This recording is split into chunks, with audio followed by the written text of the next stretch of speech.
Hmm. All right, folks, just continuing to wait for more of these updates here. We're going more, of course, into the jealousy phase now of their relationship. Let me bring this up here for us so we could discuss more of this and talk about it.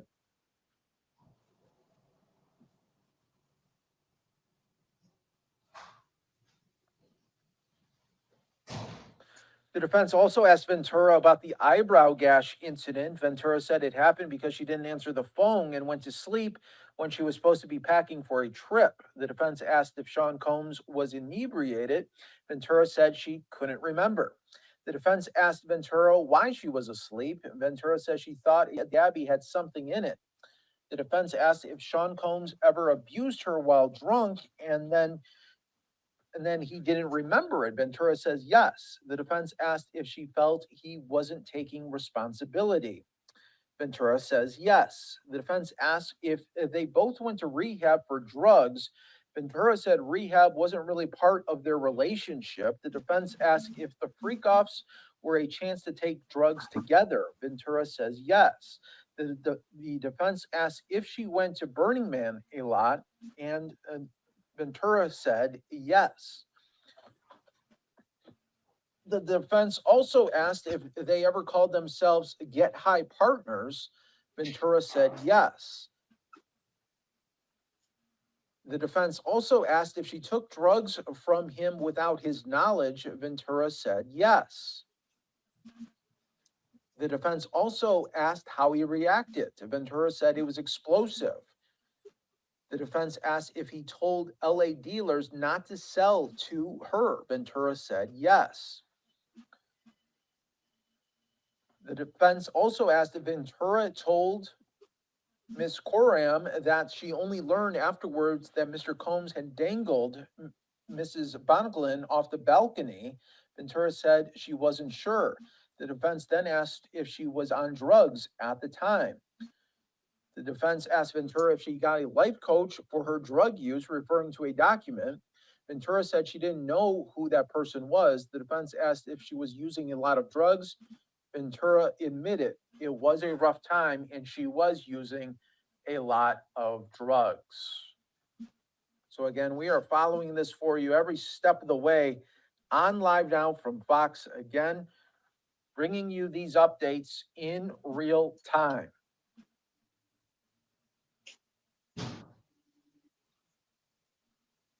So he trying to say she don't really know if the bitch got dangled off the off the balcony. You was on drugs. You're not sure.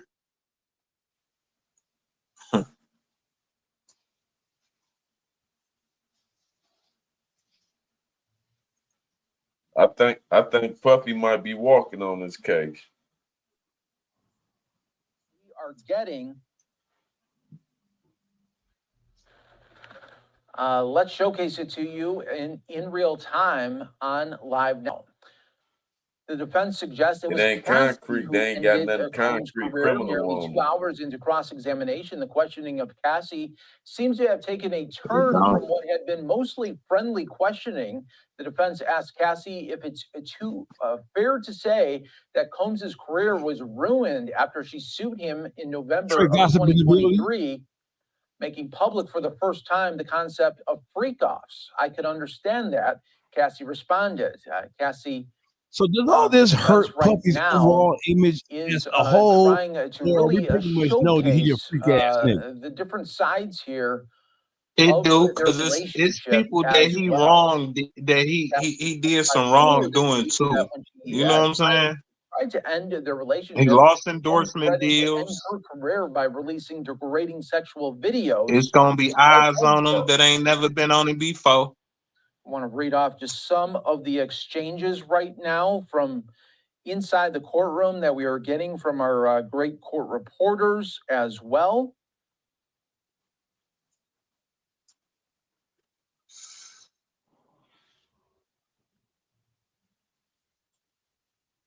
Ventura says she planned to get candles from a store and set up the room when talking about freak offs and talking about the planning of those.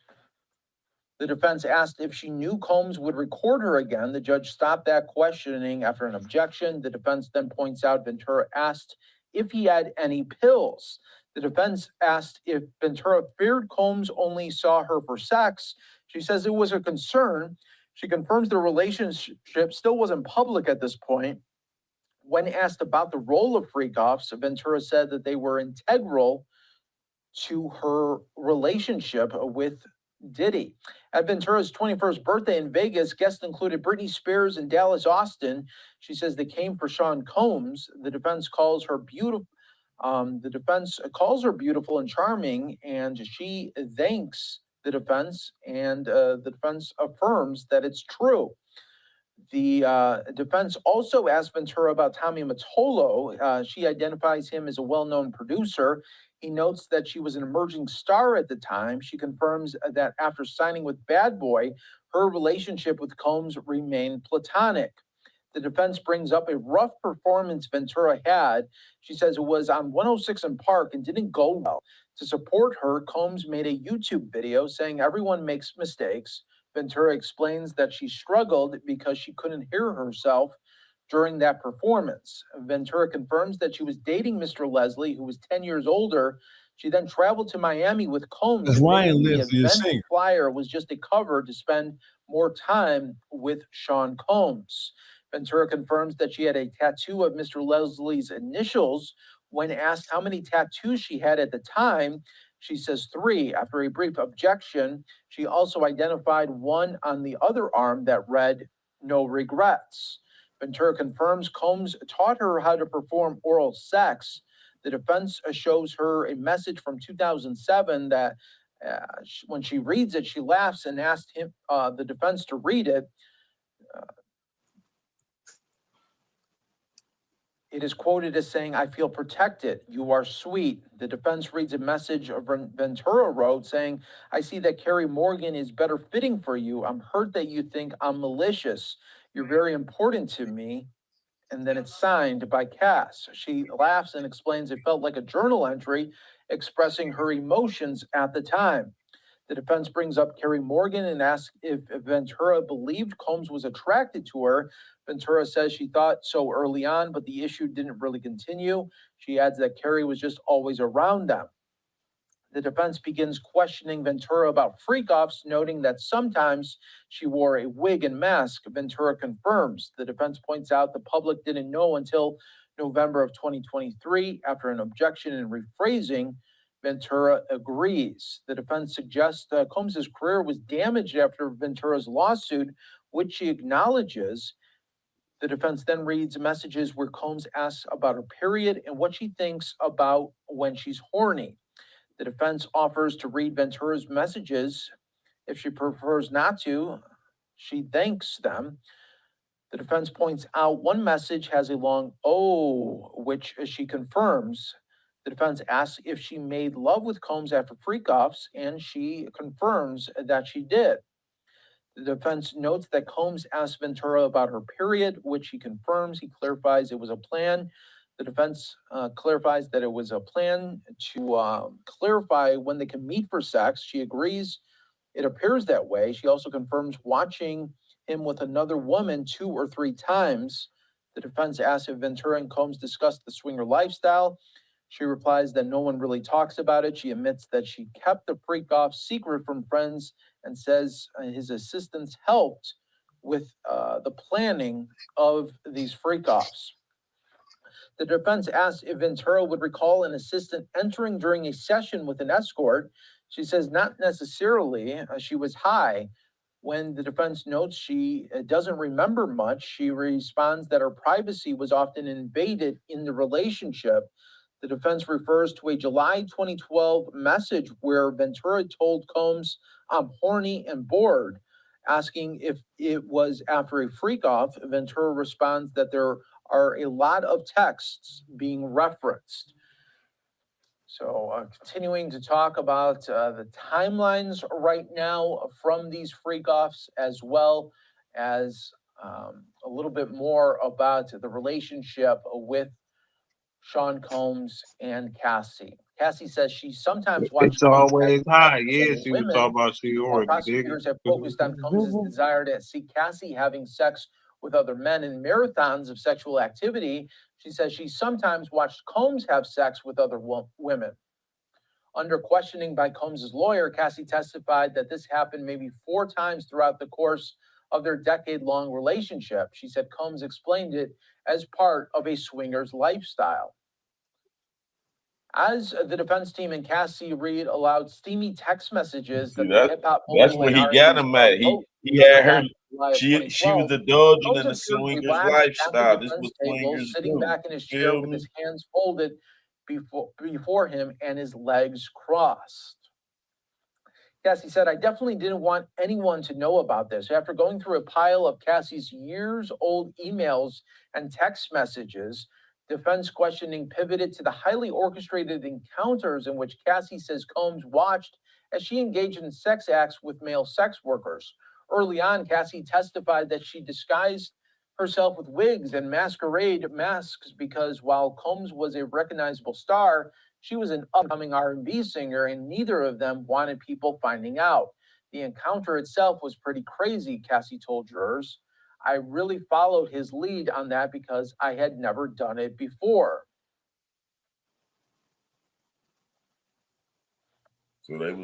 She was Also, in willingly today's playing roles. cross-examination, Cassie grew increasingly frustrated with Combs' messages do show. Yet more messages read in court show that Cassie was growing frustrated with the state of her relationship with Combs. They weren't yet public with their courtship, and in December of 2009 email, Cassie told the hip-hop star that she needed something more from him than a sexual partnership.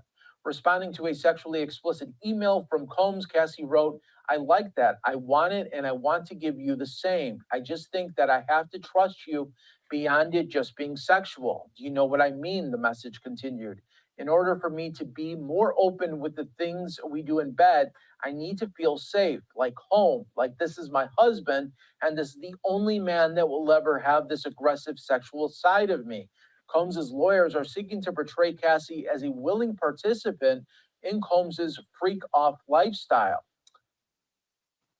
And again, earlier, the defense has Cassie reading her sexually explicit messages for the jury. The sexual events Combs stage dominated much of the testimony from Tuesday and Wednesday. Now that the defense is asking about the subject and displaying text messages to the jury in an apparent effort to show Cassie's enthusiasm for them. The defense is reading Combs' part of the email and text exchanges and having Cassie recite what she wrote to him at the time. When do you want to freak off, LOL, Combs asked in August of 2009. I'm always ready to freak off, she replied. 2 days later, Cassie sent an explicit message to Combs where he said, I can't wait to watch you. I want to get you real hot. She replied, me too. I just want it to be uncontrollable. Let's continue to get more updates here on Live Now from Fox as so many of you are continuing to follow along with us and getting these updates all in real time from the great court reporters that continue right now inside of the court. Let me just read out a little bit more here that we are getting. During proceedings, the prosecution requests Ventura be allowed to read the full document. The judge asks how many pages it contains. The defense says 8. When the prosecution notes there's no copy for the witness, the defense says those displayed on a screen, not visible to the public. So right now it looks like they're referencing more text messages or emails, and it looks like it's about 8 pages long that is not going to be in the public view.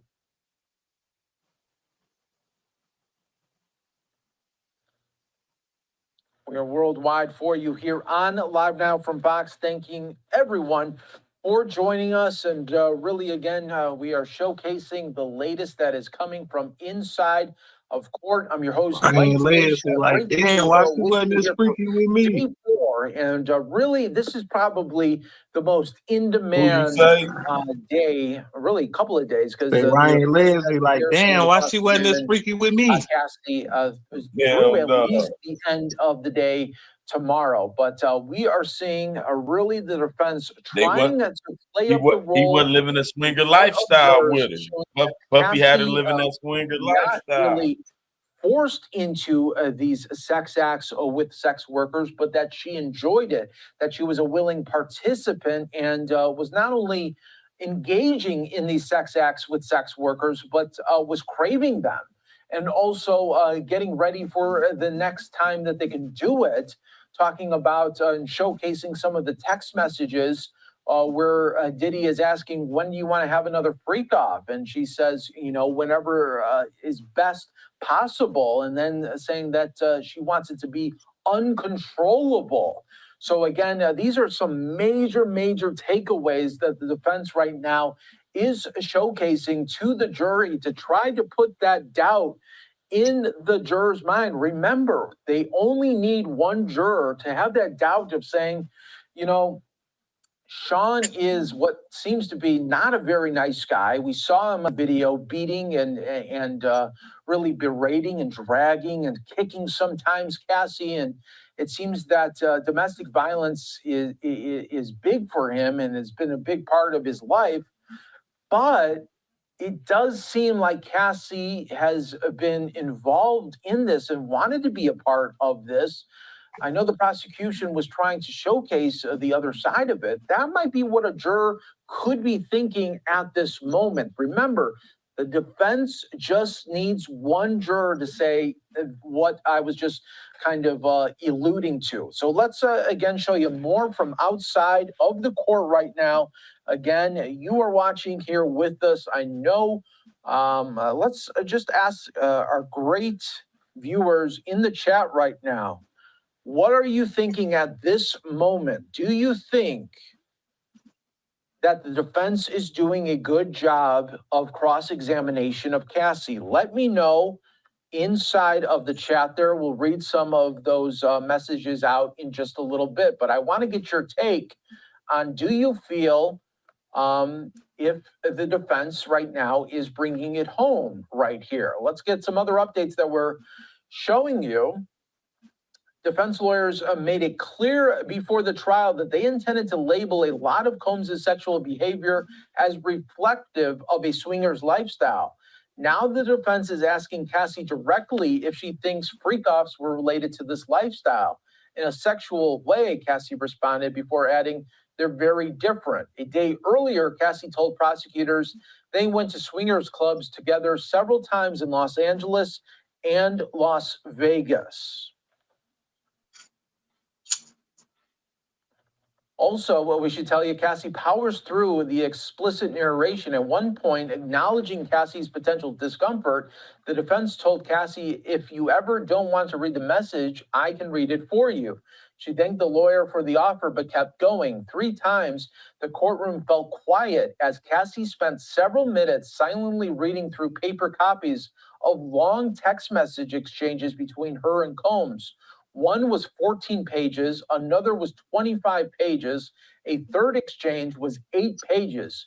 Cassie wanted to familiarize herself with these threads before being asked questions about them. So let's see if we could get a little bit more updates here for you on Live Now from Fox.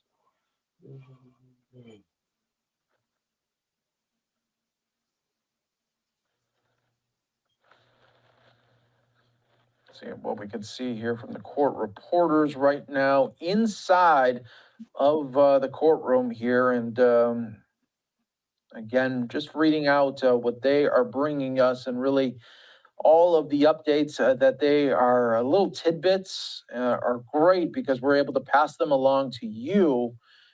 And we'll continue to follow it for you every step of the way on Live Now from Fox. Awaiting more key updates on this in-demand Diddy trial, day 4. A lot of pauses during the testimony this morning as the defense asked Cassie Ventura to review texts and emails going back at least 15 years, some of them dozens of pages long.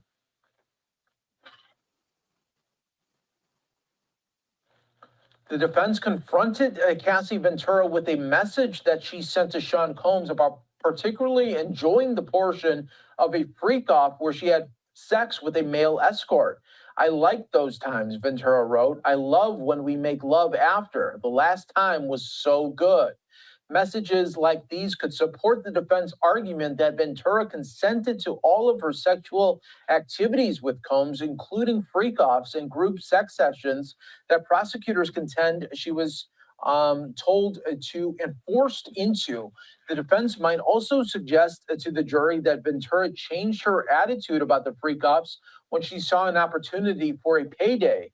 Yesterday, Ventura testified that Combs paid her $20 million to drop a sexual assault lawsuit she filed back in 2023, years after they broke up. The defense concedes that Combs physically abused Ventura on multiple occasions, but argue that he has not been charged with domestic violence, and a violent relationship is not evidence for the government's sex trafficking charges.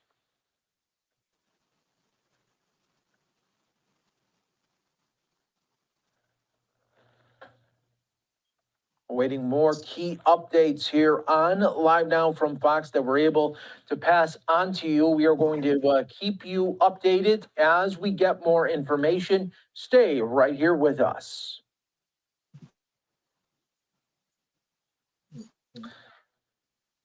Let's continue to recap some of the day's biggest takeaways from cross-examination, as everyone really zeroing in on this cross-examination.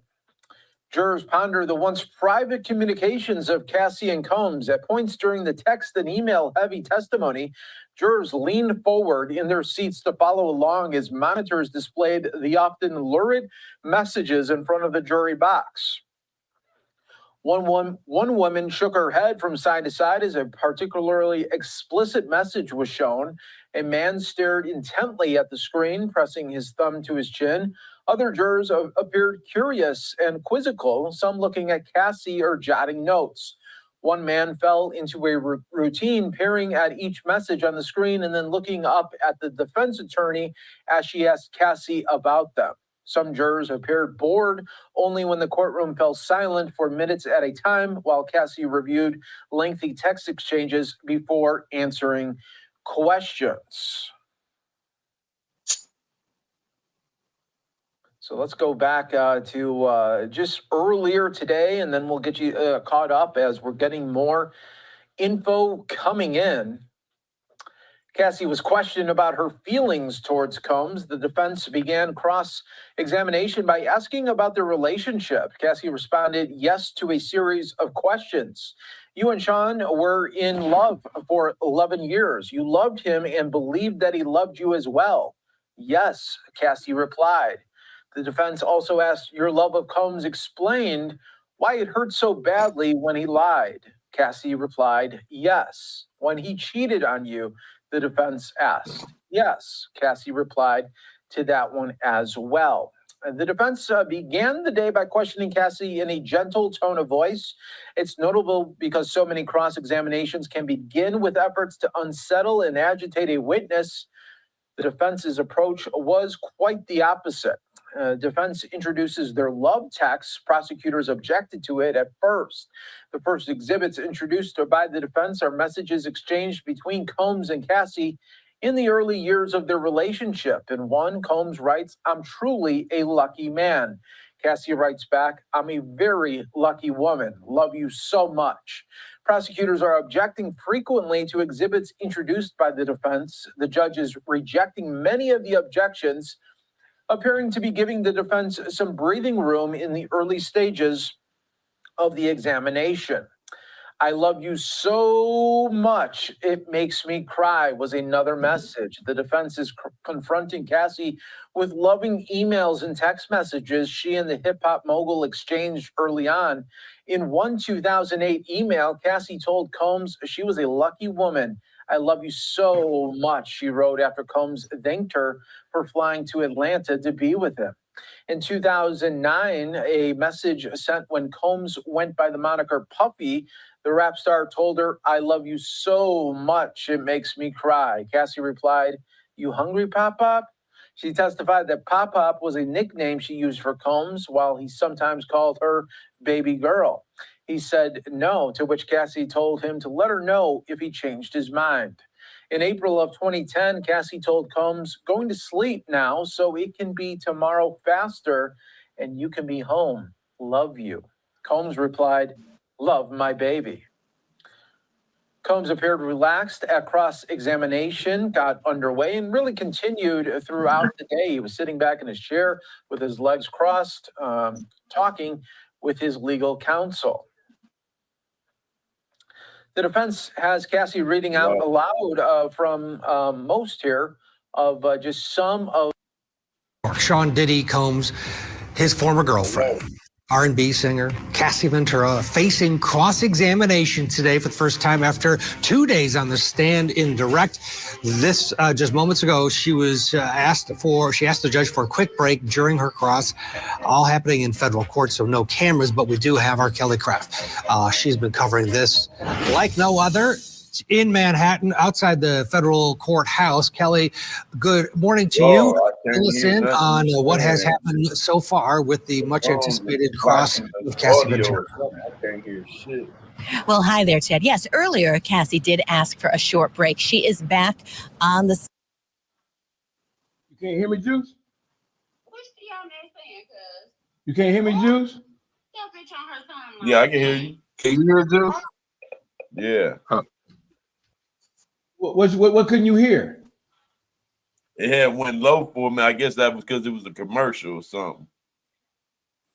Stand right now, but before we came back from the break, she was standing there waiting for everyone to make their way into the courtroom, and she was holding something in her hands, and it appeared to be a rosary. At least it was beads of some sort, and she was going along the beads as if you're saying the rosary. So she was standing there. She has on a black blazer that's kind of like a tuxedo looking blazer, but she's holding up pretty well today, seems to be in good spirits, and has been kind of chuckling at times on the stand, even in an exchange between her and defense counsel when they were talking about how she was going to be reading the communication messages between her and Sean Combs. In regard to Sean Combs, before they came back from that break, he was conferring a lot with his defense counsel. But as soon as Cassie got back onto the witness stand, he was sitting back in his chair, very relaxed, just hands clasped in front of him and listening. At one point, he did start conferring with his counsel when some communications were being brought up on the screen. We do have a bit of the testimony that we can put up for you on our screen right now. We can talk about it, what was said so far inside that courtroom. So as I was mentioning what Cassie was wearing, this is what Combs is wearing. He has on a beige sweater, white collar, and gray pants. So he's kind of had the same kind of look every single day. His three sons and mother, they're in the courtroom. Combs tapped his chest when he made eye contact with them. And then Ventura, as I was mentioning, wearing a black tuxedo-style jacket with a light blouse, her hair tied back into a ponytail. And in regard to some of the testimony, let's take a look at that and what was said so far on the stand. So Ventura read loving emails between the couple from 2008. Combs said, "I'm a very lucky man. I love you. I miss you. I can't wait to hold you."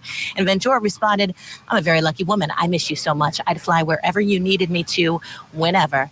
I love you." So that's an example of one of the things that was said today in court in regard to her testimony. We do have another one we can put up for you in which she was testifying that she wanted more time and attention from Combs. "I haven't talked to you at all. I know you can take 3 minutes out of your day to talk to me, and you don't even try.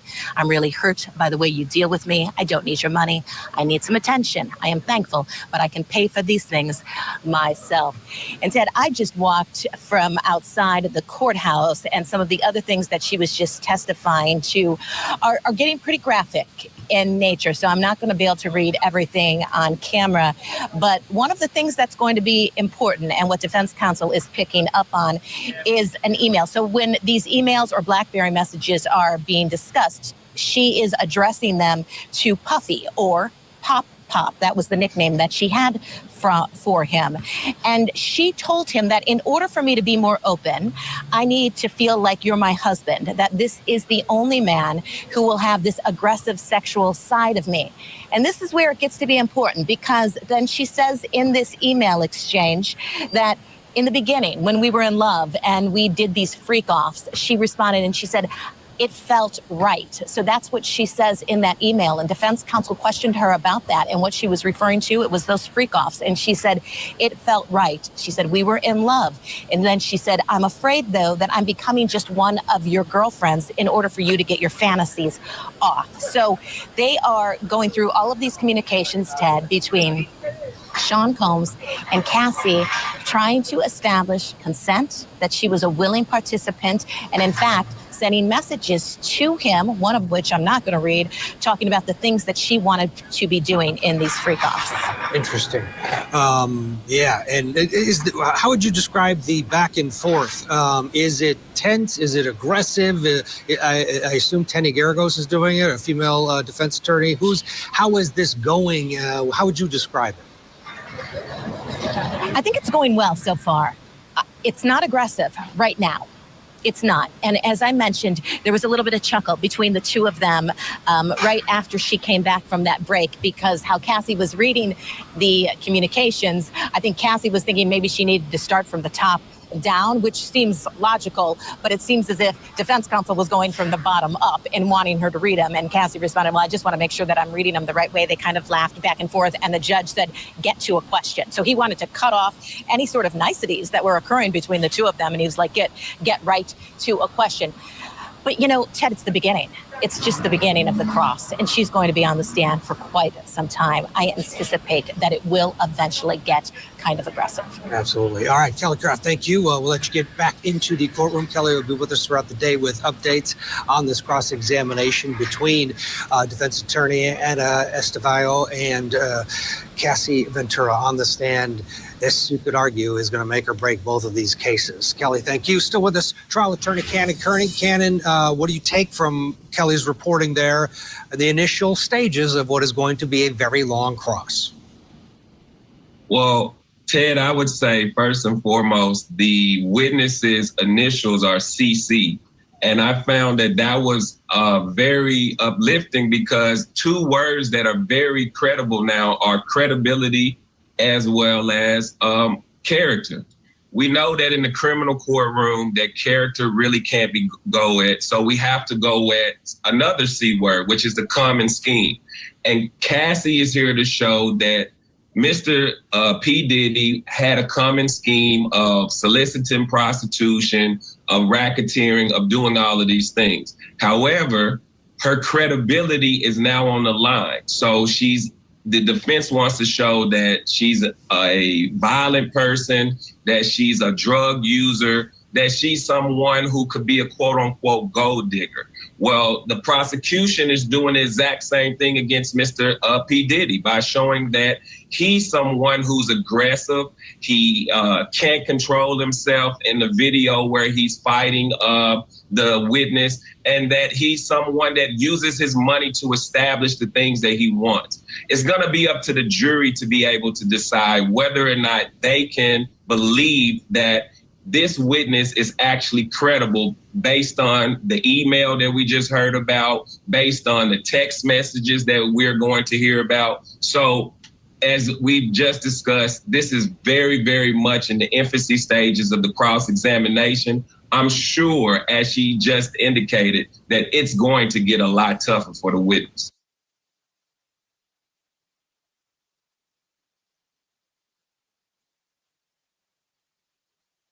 The prosecution's star witness taking the stand, but it was more than that.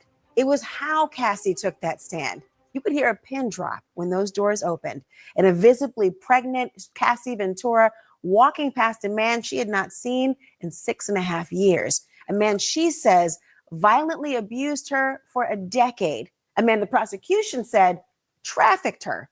Well, she sat across from him, placed her overcoat behind her, turning her body slightly toward the jury, rubbing her pregnant belly throughout her testimony. Diddy, well, he was more fidgety than he was the day before. He was passing notes. He pushed himself away from the defense table and largely sat like that. They never seemed to make eye contact with one another, not even after she was crying about having loved him once and planning and participating in these freak-off sex parties because she feared him and she wanted to make him happy, but feeling worthless, feeling disgusting because she didn't want to do it. Now, with each moment, the testimony became more and more graphic. Her delivery, though, it never changed. It was, matter of fact, steady, calm. At times, she was even critical of herself, walking us all through how a 10-album record deal came over a 10-year period of abuse and sexual humiliation. And once you hear Cassie's testimony, you'll understand why the courtroom was so tense. She described the freak-offs in lurid detail. She testified about Diddy, who she called Sean, choreographing it all. And she explained a pattern of physical abuse that she could not escape. Cassie told the jury about one freak-off at a hotel where Diddy told her to get into an inflatable pool. Now she sound like filled with she's warm speaking for baby Cassie oil. and shit. Prosecutor asked, "What concerns did you have about not getting into the pool with baby oil?" Cassie responded, quote, that, amongst other things, just his temper. If that is something that he wanted, Sean wanted to happen, that was going to happen. There wasn't another way around it.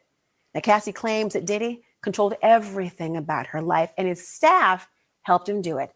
She also says all aspects of the freak-offs went through Diddy for approval, from how he directed her to finding escorts, at times from Craigslist, to her appearance and what she wore, and even what happened during the encounters with the other men. She testified, quote, every freak-off was like directed by Sean, like he knew specifically where he wanted everyone to be, the lighting and such. Cassie says the freak-offs made her feel disgusting, humiliated. She says she took all kinds of drugs to numb herself and disassociate. And she testified Diddy frequently got physically abusive. One of those times was during a 2016 incident at a California hotel. This video. Cassie says she was in a freak-off with Diddy and an escort just a couple of days before her first big movie premiere. And she claims Diddy gave her a black eye, and all she could think about was getting out of there safely. So she ran out while Diddy was in the shower, she says. The prosecutor asked, quote, how many times had Sean thrown you to the ground like that before? Cassie responded, too many to count. I don't know. Cassie was also asked if there were occasions when she tried to fight back when he would hit her. She said, no. Cassie's testimony, it's far from over. She'll be back on that stand tomorrow. And her lawyer, though, says she's feeling good after today. How do you feel after today? It's not for me to decide how we feel. It's up to the jury. But we're very confident. How's Cassie doing after it all? How is she feeling? I know it must have been a lot to kind of recount all the experiences. It was a long day. I'm just super proud of her. Let's start off with CNN's Kara Scannell, who has been covering this case from the very beginning, and she was in the courtroom today, virtually a front row seat. Kara, tell me, how did the testimony come in? How were these freak-offs orchestrated? So Cassie kind of walked the jury through what her role was in the freak-offs and how she said that Combs had choreographed them. He was the director in charge. And what she described was that these freak-offs lasted from 36 to 72 hours. The longest one, she said, lasted 4 days. And through that period, she said her role had evolved from initially Combs setting up the first one to then it becoming essentially her job. These freak-offs, she said, were occurring weekly.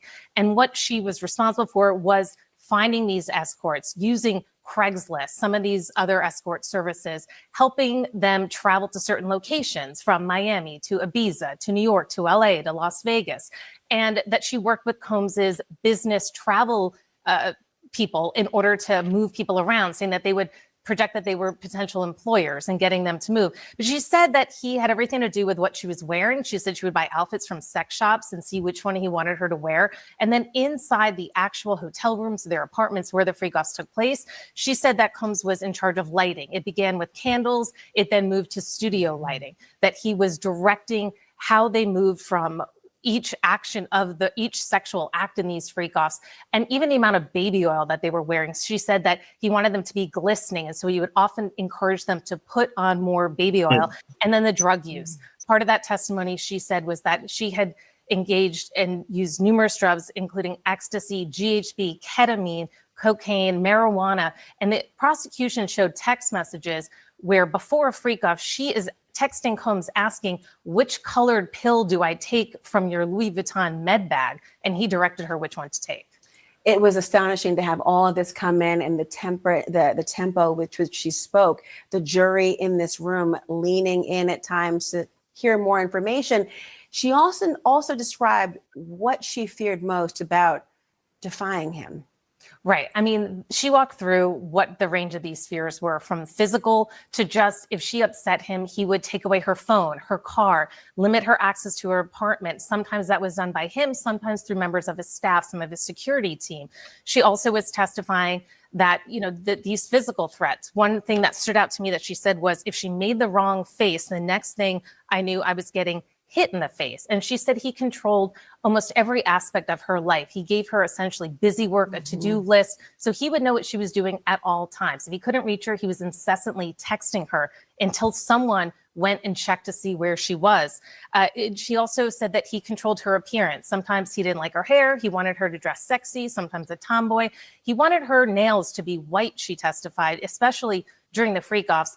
And one thing that she said she was concerned about was blackmail, because a lot of these freak-offs were recorded, and the big concern was hers that they could end up in the internet if somehow she did something to upset him. We're just a half day into this testimony, there's so much more. And the jury was shown that now infamous 2016 hotel surveillance video for now, a fifth or more time today. Why do you think the prosecution continues to show this video, sometimes stopping it and showing parts? Yeah, they've been showing this at least 5 times by my account and going kind of moment by moment. And I think what they're trying to do here is they've charged Combs with sex trafficking by force and coercion. And part of that force is physical violence and the threat of physical violence. I mean, this is why Combs's lawyer has called this probably the most important piece of evidence in this whole trial, because that is how the prosecution will want to show the jury that there was violence, that it was real. You can't distinguish this. They're not denying this happened. What Combs' lawyers is trying to tell the jury, though, that this is not evidence of sex trafficking. It's evidence of domestic violence, which he owns, but they're saying it is a very different thing than what he's been charged with. I want to start with you, Stacey, because her testimony, did it prove there was a criminal enterprise? That's they got to prove for RICO. Right. So I look at her testimony today as domestic violence on steroids. The prosecution is trying to show that there was coercion and that he used his business enterprise to engage in coercing women to fulfill his sexual desires. I think it's a little bit of a stretch. I understand there are all kinds of criminal activities being alleged here, but the racketeering and the sex trafficking charges, I'm not sure that Cassie made that out today. It's only day 2, though, right? It's only day 2. I mean, and you're looking at this, Misty, it's day 2. Yeah. So the jury, and this is, by the way, an 8 to 10 week trial. Yeah. They have a lot to show, but they called her almost first. She's getting ready to give birth probably in a matter of weeks. Yeah, absolutely. Well, she's the most critical witness. And there's a reason for that, because yes, the case is not made yet, but she's laid the foundation for establishing those charges for the prosecution. And here's how. With respect to sex trafficking, we heard about the power dynamic, that he was always in control. We heard about stomping, kicking, hitting, all of these physical acts to get her to comply, psychological abuse, blackmail. That's where we get our force, fraud, and coercion. And as far as RICO, she kind of put the O in organization in RICO by naming individuals who were in his sphere and were doing his bidding and talking about what would be the predicate underlying crimes. But more drugs, than that, guns, they prostitution. showed the picture. They actually tried to put a face to what they were calling the enterprise. Remember, in the opening statements, they were saying it was the inner circle, the bodyguards, trusted assistants. They actually went through and showed pictures to the jury today of various bodyguards trying, I guess we were talking about, to establish the enterprise. But then there was this moment, Jeremy, where she actually said on the stand, eventually it became a job for me. She's talking about planning these freak-offs. Eventually it became a job for me, to where I knew that if that is something that he wanted to do, I had the contacts to set it up and get a hotel room and all of that. And sometimes she'd even give deposits on her own personal credit card. So Is she part of the enterprise or the victim of it? Well, the defense is going to try to make her out to be part of this. She's not a victim. She's there willfully. She's getting this 10 contract or 10 record deal. This is what she's doing. And the prosecution in return is going to say, you know, you can white knuckle someone's neck with control. You can white knuckle their soul with control. And that's the control he had over her at all times.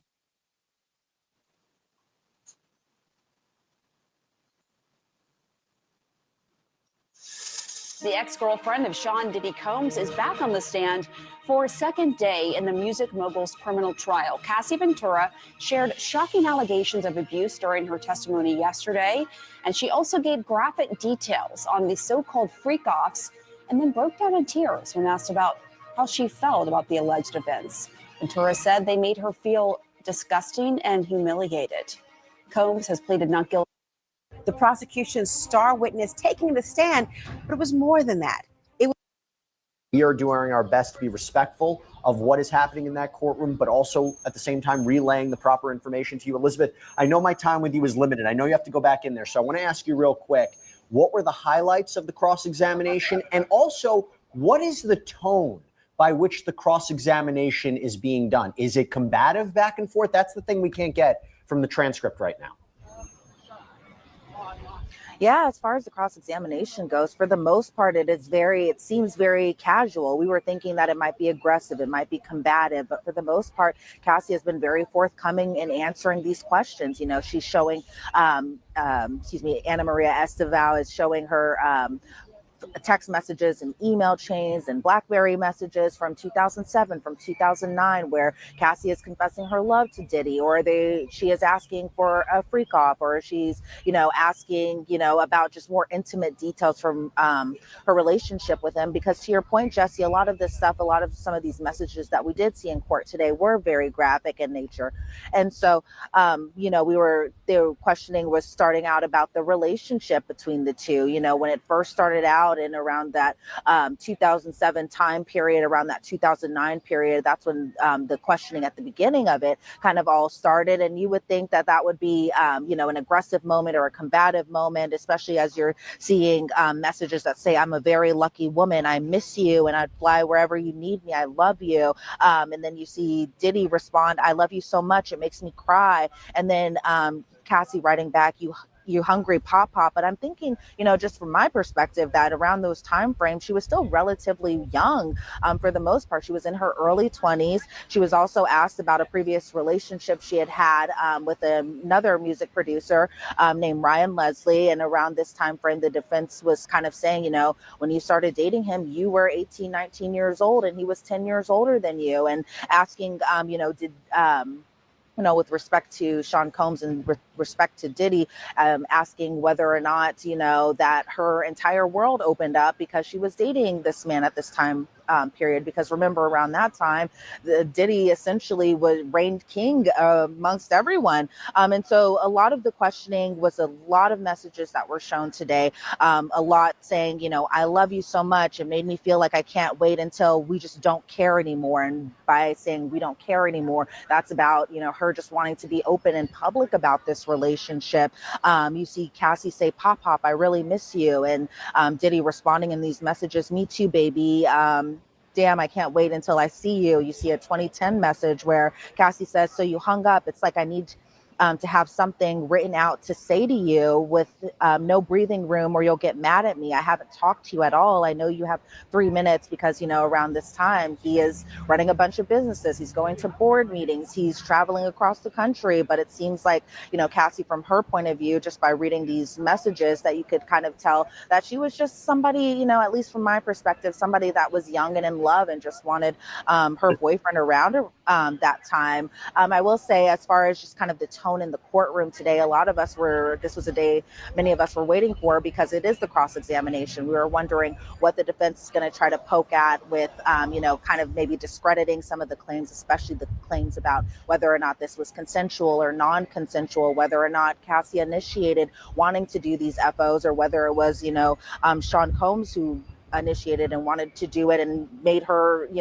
gather these escorts, and we haven't gotten too far into the testimony. I will say one thing today, Jesse, and some of the arguments that we had heard, even as I was leaving the courtroom just to come out and do this hit with you today, is that Cassie may be on the stand well until tomorrow as well, too, still in cross-examination, something that the judge was a little like, whoa, what are you guys talking about? You guys told me that you would be wrapped up today or possibly tomorrow. And the defense said today that they still have so much more to go over, to the point that this could drag into Friday and possibly even spill over into Monday if they have to do redirect or even have to do recross. And so that was something that they were ironing out as soon as the lunch break hit, right when I was leaving to come out here to speak with you. And so it seems like they still have a long ways to go into this cross-examination. There were times that I was thinking maybe that this would get combative, maybe Cassie would get mad or angry or anything like that. I saw none of that. She was, again, very forthcoming, answering her questions in the courtroom, still very soft-spoken, even when those graphic messages were shown inside the courtroom, even as she had to read some of these, and these are very sexual in nature. Some of them I'm not going to repeat here on air, but for the most part, when she was answering the question, she still kept the exact same tone that she had even during her direct examination. As for Ana Maria Esteveo, excuse me, I mispronounced her name earlier when we were talking about her, but even when she was asking her questions, it was a little kind of messy at times. I was kind of like, is she just going to ask a direct question? And Cassie was like, can you repeat that? Can you rephrase it? And then there were a lot of objections during the line of questioning. One thing I did note is that I'm a little surprised that Ana Maria Esteveo is actually doing the line of questioning, because from what I can see of her, she's conferring a lot with Tenny Garagos during this line of questioning, whereas with AUSA Emily Johnson, when she was doing her direct examination, as far as, Maureen Comey, as far as she was participating in that, she was just, handing her sticky notes from time to time. She would get up, she would sit down. It wasn't too distracting, kind of like it is a little bit between the defense table, just kind of going back and forth. You see Diddy at the defense table. He is, again, participating in his defense. He's very much eyeballing these exhibits. He's writing notes down. He's conferring, with Mark Agnifilo and who's sitting right beside him, who normally sits kind of at the end of the table, but for today he's sitting right beside Diddy. And so that's pretty much the big sticking points that I'm definitely seeing with this cross-examination so far. And again, we still have so much more to go, according to the defense. They're not even scratching the surface yet, according to them. Not surprisingly, I think it was said today, this is the star witness of the prosecution's case. I think the defense, their case, is mostly wrapped up in how Cassandra Ventura appears in front of this jury. So I'm not surprised it's going to take some time. Elizabeth, I wish we had a little bit more time, but I know you have to jump back into that courtroom. So thank you so much. We're going to get you back later on in the day. Elizabeth Milner, great reporting as always. Thank you. Thanks, Jesse. All right, so I want to continue the conversation and take your questions right now about this. I'm back here with Saf. I'm back here with Serena. So one of the questions that we got, and I want to pull it up right now. Let me just pull it up where it was, where we got it. It was a good question. Now I'm having trouble finding it. Okay. This is a question from Jaden Jarrell. I'm going to throw this to you, Safa. Do you think the text messages make her not credible? And when we think about text messages, I'll give you an example. This was one from, apparently she wrote to Combs in an email. In order for me to be more open with the things we do in bed, I need to feel safe, like home, like this is my husband. And this is the only man that will ever have this aggressive sexual side of me. When we used to freak off, when we were so in love, there were no questions asked. It felt right. Like it literally made sense for the next step in our sex life together. What do you think? The text messages certainly will weigh on her credibility. I think what we've heard, or what we're hearing now through the cross-examination, is the defense attorney essentially using these text messages to say to her, well, listen, you again were a willing participant, you continue this relationship with him. And the defense is highlighting that through those text messages and through the conversations Ms. Ventura has been having. But it also goes both ways, because also in those text messages, which there are some ones for the prosecution here, she discusses how he has been physically violent towards her. They discuss the freak offs and a number of other things that really go to show that there was some sort of physical violence within the relationship, threats of force and things like that, which the government essentially has to prove. So the jury is going to determine how credible Ms. Ventura is, and the judge will instruct them on how to determine that.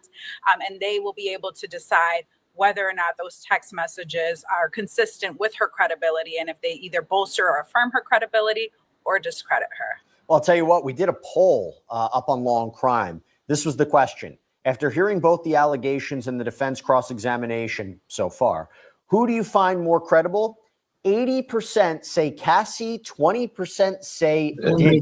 Serena, I think that's going to be consistent with what the jury's thinking at this point, or it's very difficult to know because, again, there's one thing how we're listening to the transcript, or at least we're reading from the transcript, versus how the questioning is done inside that courtroom. What do you think? So much plays a role here, Jesse. It goes in every different direction. First of all, the people who are taking the poll are almost self-selected, right? They're obviously interested and have been following the Diddy case for a long time. They might actually know, your Law and Crime viewers might know a lot more about this case than the jurors do, at least at this point. And so it's hard to say whether it's going to, spill over to how the jury feels. On the other hand, the jury is supposed to be objective. It's supposed to reflect the community, and hopefully the jury is listening very, very intently to all of the testimony, both the cross and also the direct from the prosecution. I do think that Cassie has come across very credible. I also do think that there is a little bit of an uphill battle with respect to these text messages, because they're going to try to say, look, you're saying these things now, but your state of mind at the time was that you were a willing participant.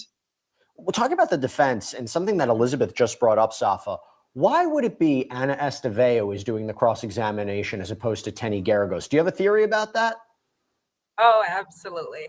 There's absolutely no way that the defense could have allowed a male to cross-examine Miss Ventura for optics purposes. Well, Tenny Garagos is a woman.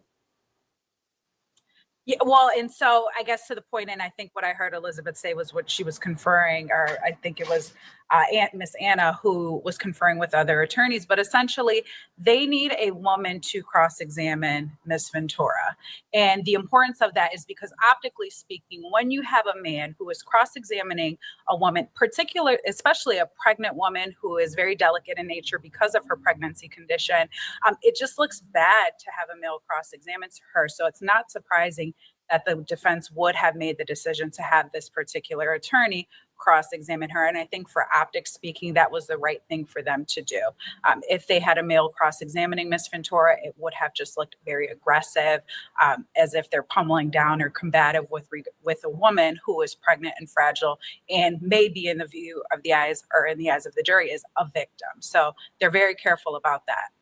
It's interesting when we talk about her cross-examination because we have a question here, Serena, from Legs 7K. With today's cross-examination, could Cassie be on the stand tomorrow, or is there a new witness to testify? So it seems the judge said in court, hey, listen, guys, the plan was, you always knew her testimony had to end this week. Now, why that's the case, maybe it has to do with pregnancy. I'm not entirely sure, but what I will tell you is, there is a lot more they need to question her about, and there's a lot more that I imagine the prosecution wants to come back at with a redirect. Why is it so important to have this testimony finished up by the end of the week? Do you think that this is realistically going to end by tomorrow, or do you think this has to extend until Monday? I mean, doesn't the defense and the prosecution have a right to question this witness as much as they need to? This is the star witness in this case. 100%. I would highly doubt that this is going to end today. Most likely it will continue tomorrow, possibly into Monday. I'm smiling because I think it's funny in a way, because even though this is P. Diddy and he's a famous guy and this is, the trial of the century at the moment, these scheduling things happen in all cases. Judges get very frustrated. Witnesses get frustrated routinely when things don't go their way, when schedules are longer than expected. The judge also wants to keep the schedule tight for the jury's purpose. I assume that the tightness, though, is because Cassie is pregnant. They don't want to overwhelm her. They don't want a medical situation. They want to make sure that she's okay. But you are correct. Both sides have an opportunity and must have an opportunity, especially Diddy's team, to confront his accuser. And Serena, real quick follow-up on that. A part of me wonders, while they had to have her testify first, she's the star witness of the case, But, and also the practical reality is we can't wait 8 weeks. She might give birth. But at the same time, primacy, recency, this is going to be 8 weeks from when the jury hears her testimony and goes into deliberations. Is that a problem or a benefit for the prosecution? I spoke to a lawyer earlier today who said, you know, first thing the jury hears, they're going to remember that versus, you know, towards the end, when the defense has an opportunity to cross-examine the prosecution's star witness, might not work to their benefit. I understand the practical realities of having her testify first, but is that going to hurt or help the prosecution? Well, I love that you came up with primacy and recency. Those psychological thoughts are very apparent in trials all the time. The first thing you hear and the last thing you hear are typically the things that you remember. And so there's so much strategy that happens when prosecutions present a case to a jury. So much goes into who goes first, when they say the things that they need to say, whether they're still on the stand during cross, during the weekend. Are the jurors going to be thinking about her testimony over the weekend, and how are they going to be thinking about it? Was it the last word that they heard from the defense? Was the last word that they heard from the prosecution? Strategy is so important in trial, and the order of witnesses has a lot to do with that strategy. So I think for two reasons, the fact that she's going to give birth very soon, and the fact that the prosecution wants the jury to remember her testimony are two solid reasons why Cassie went first. So by the way, I think she also went first, and not to self-promote, but I'll self-promote because this is what I do. I did a sidebar. It's coming out later today. I mentioned it before. We matched up Cassandra Ventura's direct examination and how it will help prove the elements of each one of the charges. So Safa, I think that when she talks about threats of violence, control, that all works to force, fraud, coercion, elements of sex trafficking, her being transported, allegedly having sexual relations with escorts in different cities, them getting paid, goes to sex trafficking. When she mentions, escorts, at least one being brought to different cities, transportation to engage in prostitution. The racketeering case is interesting. Safa, we have a question from Sharada Ramanthan, apologies if I mispronounced that. The evidence of an entire enterprise being involved is way beyond domestic abuse, right? Yes. I'm curious, based on what you've seen in her direct examination, do you think she has provided enough of this racketeering, criminal enterprise, common purpose, racketeering conspiracy is the actual charge? Do you think she's done it? I think she's certainly setting the framework for that. And I think to an extent she has. With regard to an enterprise, it needs to be an individual or at least one or more people acting in concert and things of that nature. Mr. Combs in and of himself is an individual. So her testimony that at his direction, he was doing certain things to further this sex trafficking and kidnapping or conspiracy, is enough. Now, what I expect that the prosecution is going to do is that they are going to add additional witnesses after Ms. Ventura comes off the stand that will help further the idea or their theory that there were other people that were acting in concert or this criminal enterprise, whether that be security guards or other people that may have worked for Mr. Combs during that time period, which will go to show that this was an enterprise. But I think that Cassie or Ms. Ventura has set the framework, and we have a little bit from her, maybe not enough, but I think the prosecution's on the right track with showing that this is an enterprise.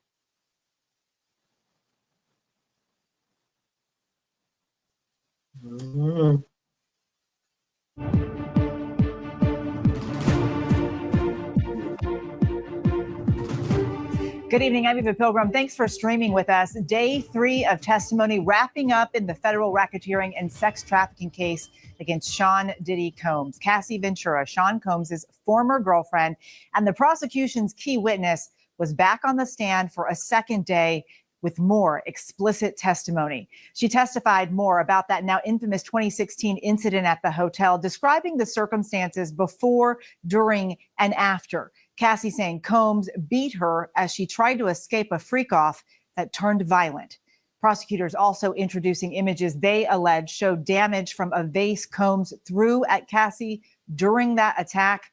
She also testified the drug-fueled sex parties eventually turned into pornography shoots, with Combs setting up video equipment for blackmail recordings.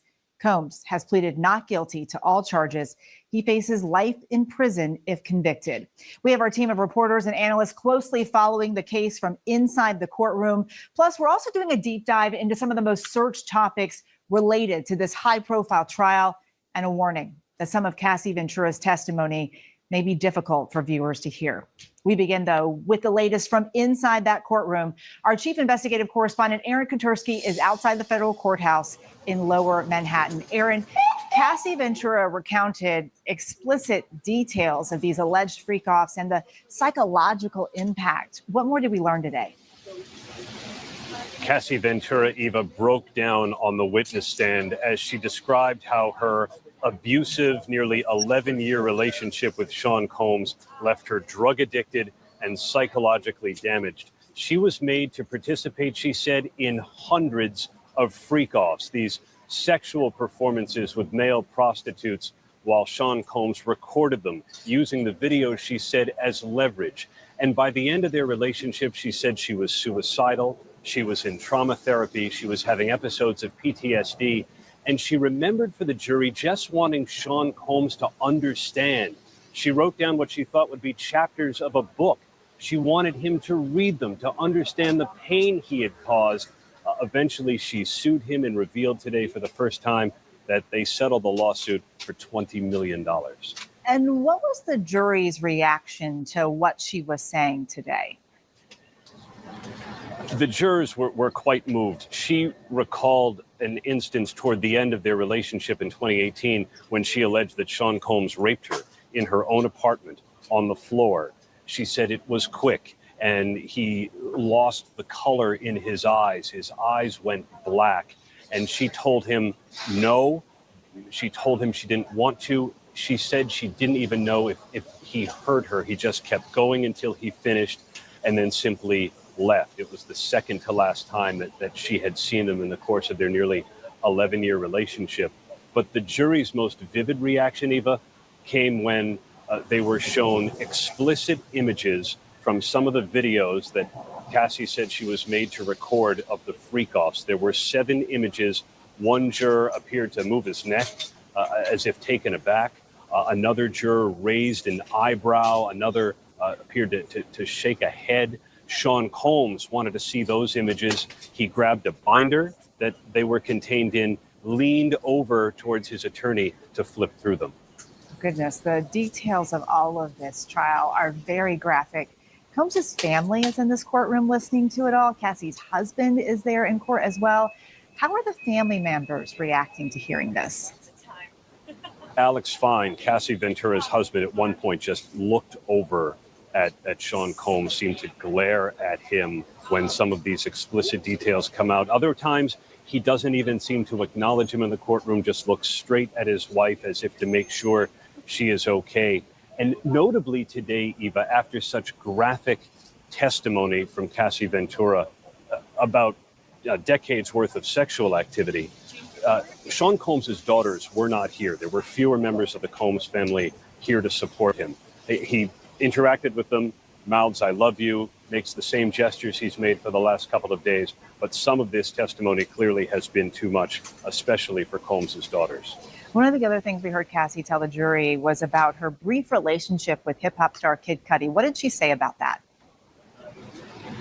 This is an establishment of one of the acts of the racketeering conspiracy that prosecutors have alleged. It was 2011, and Cassie Ventura said she and Sean Combs were not in a good place, so she briefly began dating Kid Cudi, and said that at one point Sean Combs found out after they had a freak-off because he saw her phone, saw some emails that she had written about Kid Cudi, and he became enraged about it and threatened at one point to blow up his car.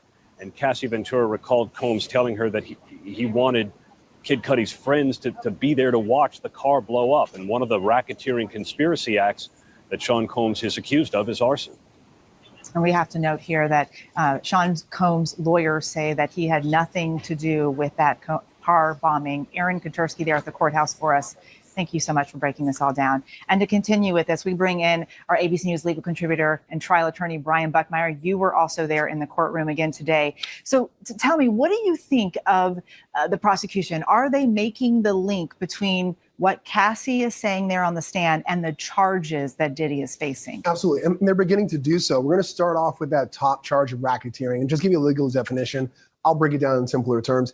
Racketeering is basically when two or more people conspire to commit criminal acts that in furtherance of that criminal enterprise. And so when I'm talking about the links, we hear about the criminal act that's funneled by the freak-offs, the rape, the sexual assault, the videotaping, the threats of violence, as also threats of humiliations, of putting out those videos if Cassie was to say anything. And then we kind of think about the criminal enterprise, right? Today, we heard about 13 different escorts and dancers that were hired from different states all across the country. Those are the people who are participating in the freak-offs. And then we heard about some of the damage that comes from them and the harm that follows, as well as Cassie, when she took the stand, she pointed to a photo, not this one exactly, but one of that night where they're wearing the same dress, and said, after one of these brutal nights, she had a bruising on her right leg. And she was able to point out in court where she believed that those bruises were. So the defenses definitely have their work cut out for them because the prosecution is making some strong arguments. Yeah, and the prosecutors also introduced, we heard Aaron just mention it, those explicit images of these freak-offs. Cassie's testifying they happen in multiple states and residences. What's their strategy here with all this? So again, going back to those escorts and dancers, they were from Las Vegas, LA, Miami, New York. One of the major reasons why this is a federal case is because they're talking about crossing over state lines, that they themselves went to these different locations or hire these individuals to come to various locations, both domestically and internationally, to participate in these alleged freak-offs. And that's where we get a lot of the racketeering and the sex trafficking by force, fraud, or coercion. And of course, that last charge, the transportation to engage in prostitution. All right, so how do you think the defense is going to counter the testimony that we've heard so far? So an interesting thing that the defense is doing is they're trying to make a distinction between sex trafficking and domestic violence. They're saying that it is domestic violence. Sean Combs has done what Tenny Garrigo said in our opening statements, some indefensible things, but it's not this. It's not sex trafficking. And one of the things that they point at is that infamous video that we all saw, but they're looking at some of the raw footage. And they're saying that when Sean Combs did this violent assault of Cassie, and they're not denying it, not denying the injuries, that instead, he was doing it to get his cell phone. Now, Cassie testified on the stand that she believes that this was her cell phone, but the way the defense is articulating this is there was violence, there was domestic abuse, there might even been rape, but it was about jealousy, infidelity, and money. It wasn't about a criminal enterprise. It wasn't about trafficking. That's the argument that they're going to make when cross-examination starts tomorrow of Cassie and going forward in this case. Brian Buckmeyer, thank you. We'll come back to you in just a bit. Cassie Ventura today, again, as we said, detailing that alleged abuse, testifying Sean Combs turned the freak-off videos into blackmail. Combs denies the federal charges. His defense claiming his violent acts are domestic violence, as Brian just said, but not evidence of sex trafficking and racketeering. But prosecutors have said the jury will hear a similar story from another alleged victim they're calling Jane. Let's bring in Maria Cruz Melendez, a former federal prosecutor who also served as one of the lead prosecutors in the case against R. Kelly. Maria, thank you so much for being here. Let's get right to this. What's the government trying to establish here with Cassie's testimony? Essentially, the government is trying to establish a pattern of abuse. And the reason this is important is because at the end of the day, each one of these charges will hinge on whether or not they can show that Sean Combs essentially overcame Cassandra Ventura's will. So whether or not there was coercive control that resulted in her staying in, and at the end of the day, with regard to racketeering, with regard to forced labor, sex trafficking, and even the transportation of prostitution, getting from her mouth exactly what happened to her is key. And I think at the end of the day, as previously mentioned, having other individuals who can testify to what they saw as well, and also that this type of conduct happened to other individuals is going to be really important in establishing the pattern of racketeering that the government has alleged here. And to that point that you just raised, Cassie testified today that she saw Diddy inflict violence on others. Why does that matter here? The reason that's important is because of this distinction that defense counsel is trying to make at this point, that this is simply about domestic violence. that it's about what happened between Sean Combs and Cassie Ventura. But once you've brought in other victims, once you brought in the fact that violence may have been perpetrated against staff, against assistants, against other individuals who felt that they also had to assist Combs in the crimes that have been alleged by the government, then you're getting closer to establishing not only an enterprise, but that there's in fact been a pattern of racketeering. You brought your case against R. Kelly also for racketeering and sex trafficking. So you know what it takes to go up against a powerful, wealthy defendant. What are the similarities and the differences that you see here? Yeah, I think there are a number of similarities. At the end of the day, we have a high-profile defendant. We had that in both cases. We have a situation in which allegations included coercive control, taking individuals under their wing, using that as a form of control, using physical abuse, psychological abuse, and other forms. During my opening statement in the R. Kelly case, I talked about the Predator's Handbook and using all those types of methods in order to control individuals. I think some of the differences, of course, that you see is that in the R. Kelly case, a number of our victims, the majority of our victims, were minors. Here you have a situation in which that's not the case. And I think that distinction can sometimes make a difference if you need to convince a jury that a successful adult woman was controlled by someone like Sean Combs. And that takes us back to this pattern, understanding all of the abuse that has been alleged and that Cassie Ventura has been testifying to, and how that overcame her will such that she was unable to leave, to say no, and in fact had to do everything that Combs told her to do. Maria Cruz Melendez, thank you so much for being with us. Still ahead, time to talk strategy. How's each side making its case, and how might that play with the jury? We'll be right back.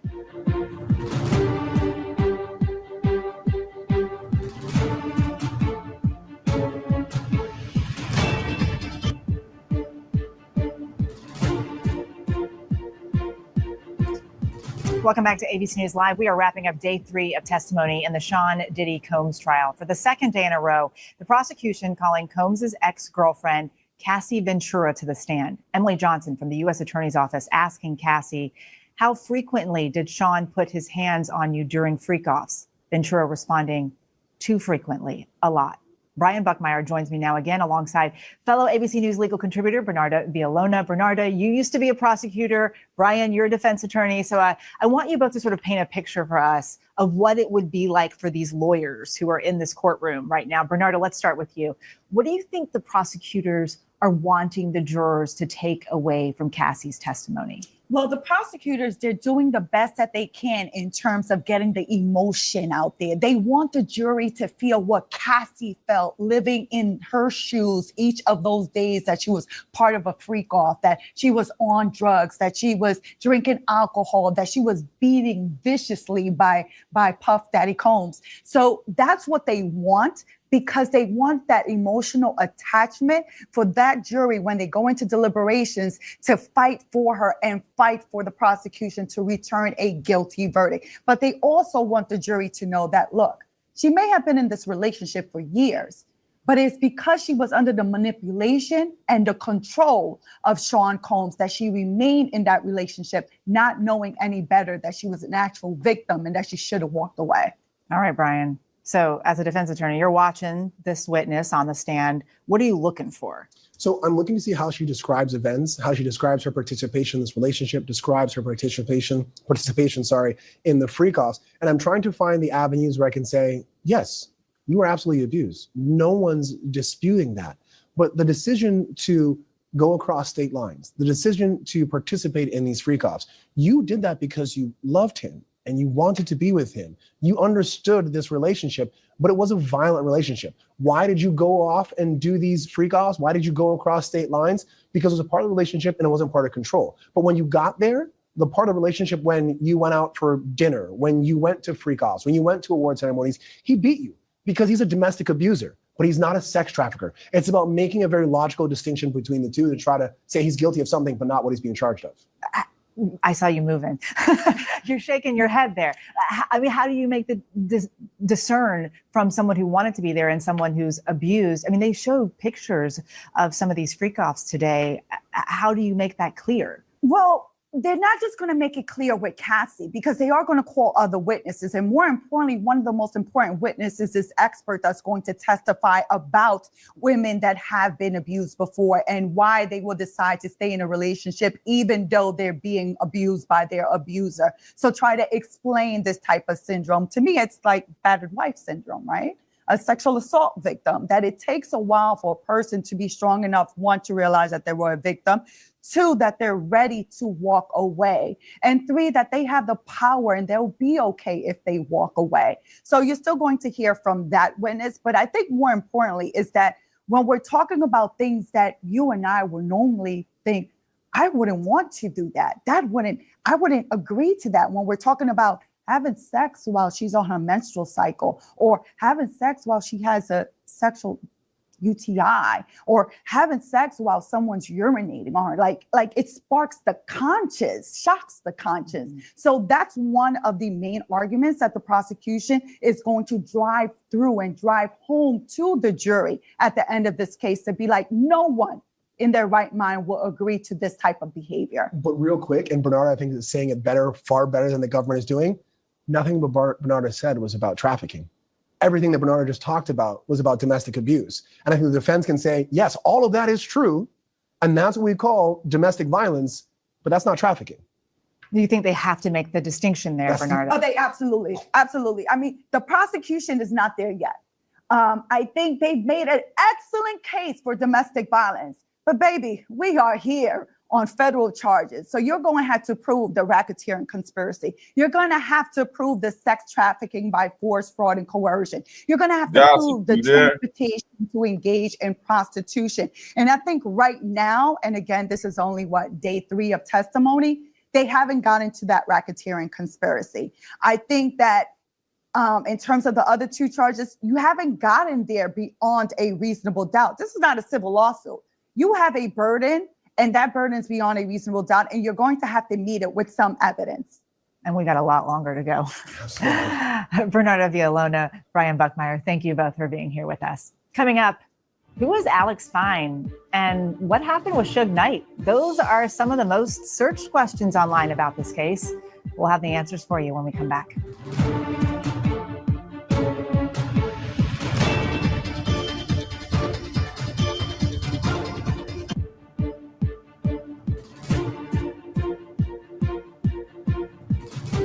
Welcome back. More on the sex trafficking trial of Sean Diddy Combs in just a moment. But first, here's a quick look at some of the other big court cases we're following.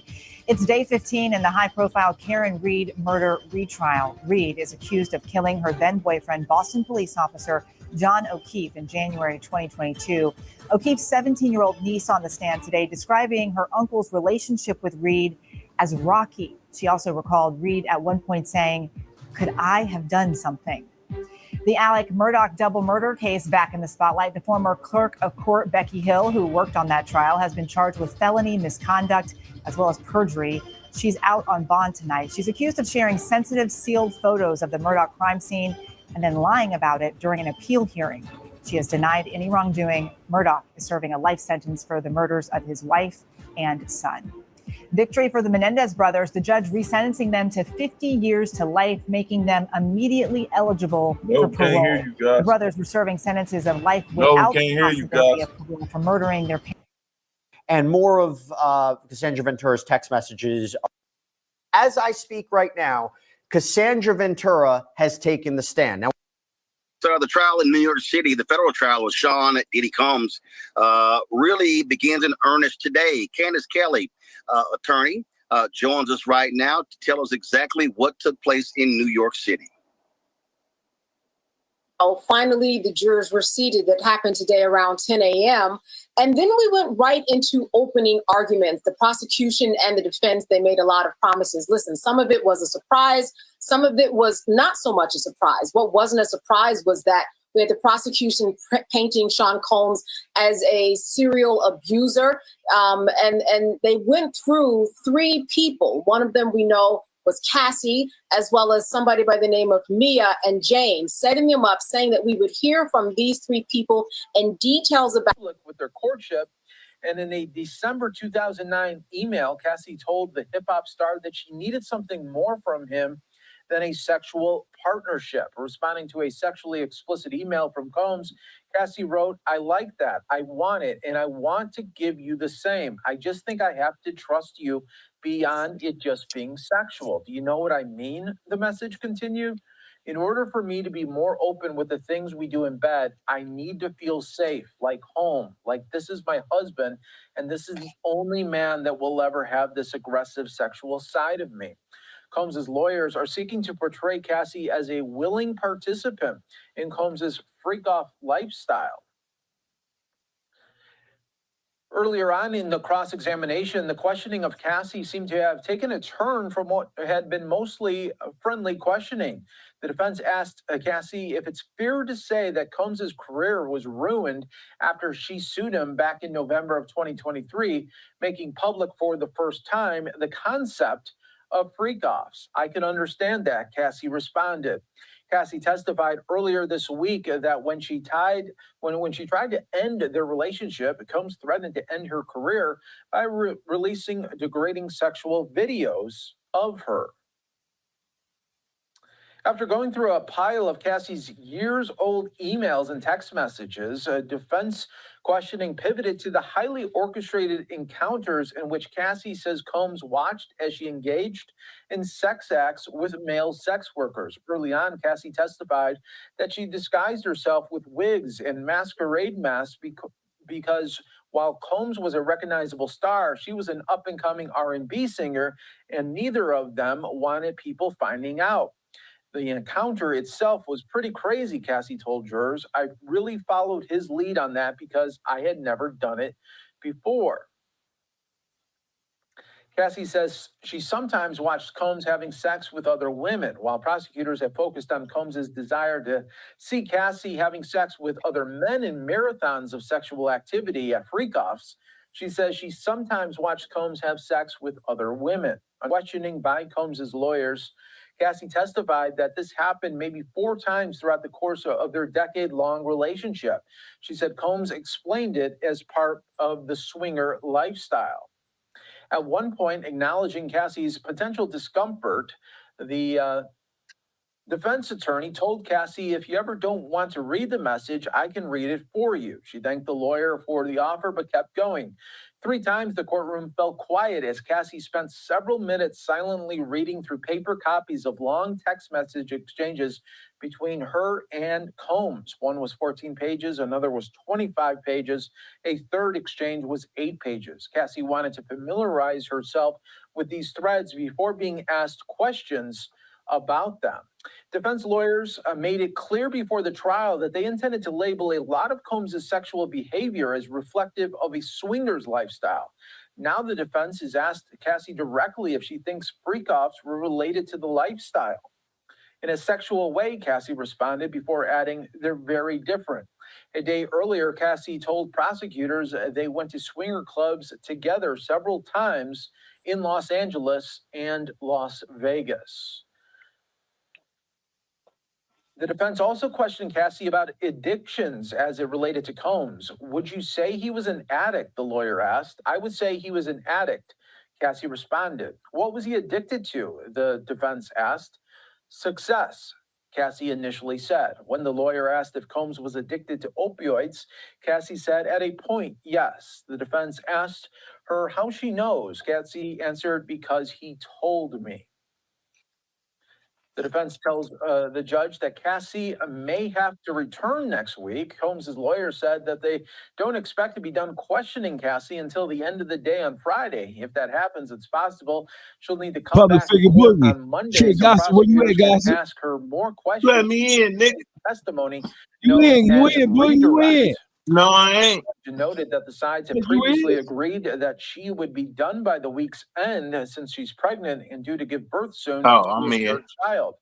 The defense's What revised gossip at? timing is the exact opposite of what I was told He the was judge in here. made. He This is why texting there coming, was a can we split hear that I him? I was don't know called what's on. wrong with Holmes's this lawyer hookup. responded. He suggested Yeah, that the dog gonna prosecutors come back. muddled the timing by calling 2 witnesses before bringing Cassie to the stand. Folks, we are waiting for more updates here from our great court reporters here that are again bringing us these details in real time. Also, new update here. Cassie expresses occasional frustration during cross-examination. Cassie has been exceedingly polite through her cross-examination, smiling at Combs's lawyer, but she has expressed occasional frustration, sometimes asking the attorney to rephrase or repeat her questions or to provide more context that could help her answer. At one point, Cassie complained that jurors weren't hearing the full context of the text messages the defense was highlighting. This isn't about what I feel is relevant right now, right? Cassie said, glancing at the judge, because there's a lot we skipped over. Once the defense is finished, prosecutors will have a chance to ask Cassie more questions and give her opportunity to provide any context. He says, maybe. Yeah, we can hear you. All right.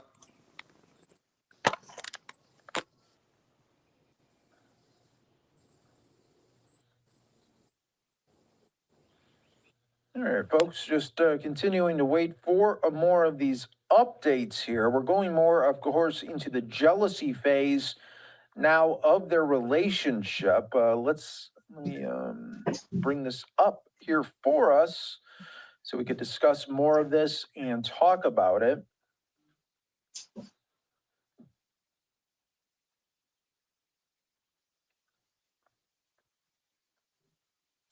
The defense also asked Ventura about the eyebrow gash incident. Ventura said it happened because she didn't answer the phone and went to sleep when she was supposed to be packing for a trip. The defense asked if Sean Combs was inebriated. Ventura said she couldn't remember. The defense asked Ventura why she was asleep. Ventura says she thought a drink at the Abbey had something in it. The defense asked if Sean Combs ever abused her while drunk, and then he didn't remember it. Ventura says yes. The defense asked if she felt he wasn't taking responsibility. Ventura says yes. The defense asked if they both went to rehab for drugs. Ventura said rehab wasn't really part of their relationship. The defense asked if the freak-offs were a chance to take drugs together. Ventura says yes. The defense asked if she went to Burning Man a lot, and Ventura said yes. The defense also asked if they ever called themselves Get High Partners. Ventura said yes. The defense also asked if she took drugs from him without his knowledge. Ventura said yes. The defense also asked how he reacted. Ventura said it was explosive. The defense asked if he told LA dealers not to sell to her. Ventura said yes. The defense also asked if Ventura told Ms. Coram that she only learned afterwards that Mr. Combs had dangled Mrs. Bonglin off the balcony. Ventura said she wasn't sure. The defense then asked if she was on drugs at the time. The defense asked Ventura if she got a life coach for her drug use, referring to a document. Ventura said she didn't know who that person was. The defense asked if she was using a lot of drugs. Ventura admitted it was a rough time and she was using a lot of drugs. So again, we are following this for you every step of the way on Live Now from Fox, again, bringing you these updates in real time.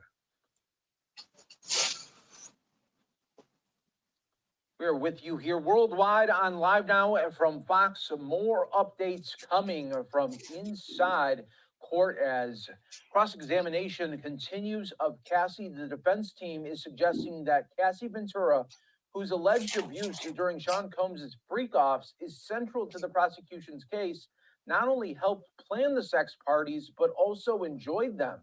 The defense attorney brought out explicit messages from 2009, 2 years into the pair's relationship, that show Ventura and Combs coordinating one of those events.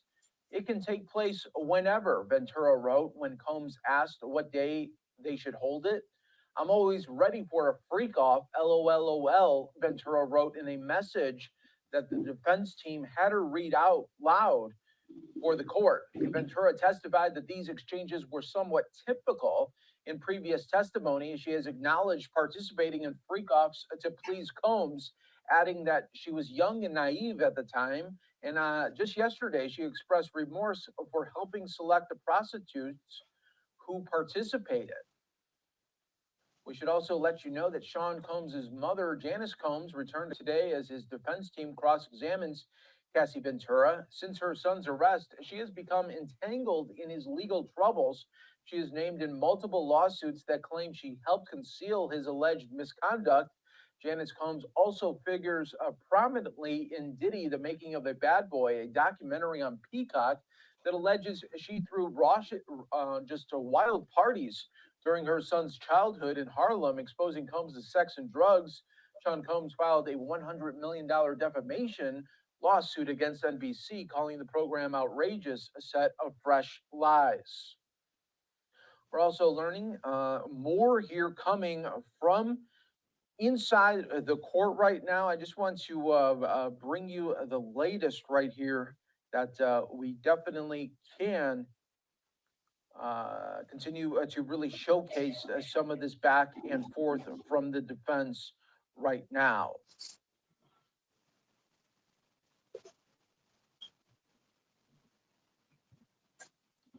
Diddy's defense team asking Ventura if she loved Combs for 11 years and cared for him.